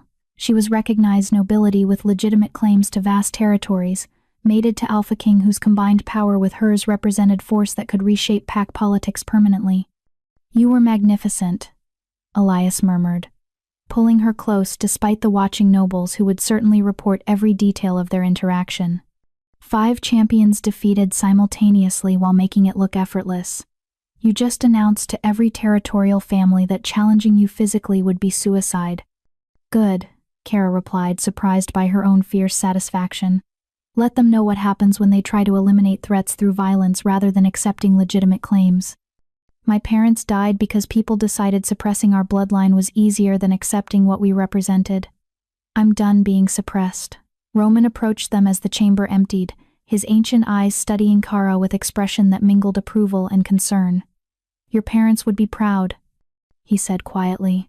"They died protecting you, ensuring you'd survive long enough to claim your heritage." But Lady Kara recognized that this is only beginning. Formal recognition and negotiated settlements won't satisfy all the families who profited from your bloodline's extinction. Some will continue trying to eliminate you regardless of legal rulings or political consequences. Then they'll discover why trying to eliminate High Alpha bloodline was a strategic mistake that will cost them everything, Elias said with dangerous calm. "I didn't mate with Kara to watch her be assassinated by nobles too short-sighted to recognize that resisting inevitable change only makes that change more catastrophic when it finally occurs." "See that you protect her well, Your Majesty," Roman replied. "Because what she represents, unity under High Alpha leadership, could either bring unprecedented prosperity and peace, or trigger conflicts that destroy everything our people have built over centuries. Which outcome emerges depends entirely on choices made in the coming years." As Roman departed, leaving them alone in the now empty chamber, Kara leaned against Elias with exhaustion that went beyond physical tiredness. "I thought winning tribunal would feel more conclusive," she admitted. "Instead, it feels like we've just started a process that will take years to resolve." "Because we have," Elias confirmed, his arms coming around her with strength that made her feel safe despite the political complications ahead. "But Kara, you don't have to face those years alone. You have mate whose power matches yours, allies whose loyalty has been proven through fire, and capabilities that make you genuinely dangerous rather than simply theoretically significant. Whatever comes next, we face it together." She tilted her head up to kiss him, drawing strength from mate bond that thrummed between them with power that several nobles had sensed and commented on. "Together," she agreed. "Not as Omega who serves and disappears, but as High Alpha claiming what's rightfully mine and changing pack politics whether territorial families like it or not. That's my mate," Elias said with fierce pride. "Terrifying and magnificent in equal measure." As they left the chamber to begin negotiations that would consume the coming months and years, Kara reflected on the journey that had brought her from anonymous garrison scout to recognized Silvercrest heir. She'd survived battlefield encounter that should have killed her, discovered heritage that had been deliberately suppressed, endured assassination attempts by forces that wanted her eliminated before she could claim her birthright, and ultimately proven through combat and tribunal that she was exactly what prophecies had predicted. High Alpha capable of reshaping pack governance fundamentally. The road ahead would be difficult. Some families would honor negotiated settlements while others would continue seeking ways to eliminate threat she represented. Political maneuvering and legal battles would consume years before territorial claims were fully resolved. And the responsibility of being High Alpha of potentially uniting all northern territories under cohesive leadership would demand capabilities she was still developing despite 7 days of intensive training. But as she walked beside her mate, feeling power and knowledge flowing through completed bond, surrounded by warriors whose loyalty had been proven repeatedly, Kara felt ready for whatever challenges lay ahead. She was Silvercrest heir, High Alpha prophesied to transform pack politics, and mate to the most powerful contemporary alpha in the Northern Territories. Her parents had died protecting her potential. Chelsea and unknown conspirators had suppressed her capabilities for 2 decades. Territorial families had profited from her bloodline's supposed extinction. Now she was reclaiming everything that had been stolen, and the wolves who'd thought suppressing her would guarantee their power permanently were about to discover what happened when High Alpha bloodline finally awakened to its full potential. The battle for her heritage was over. The war to reshape pack politics had just begun, and Kara intended to win it all. The story ends here, but Kara's real battle is just beginning. Years of negotiations, hidden enemies, and the weight of uniting territories that have been divided for centuries. Here's what keeps me up at night. Her parents created her through deliberate breeding to be a weapon against injustice. But is it fair to engineer someone's entire existence for a purpose they never chose? I'd love to hear your thoughts below. And if this story made you feel something, hit that like button. It helps more than you know.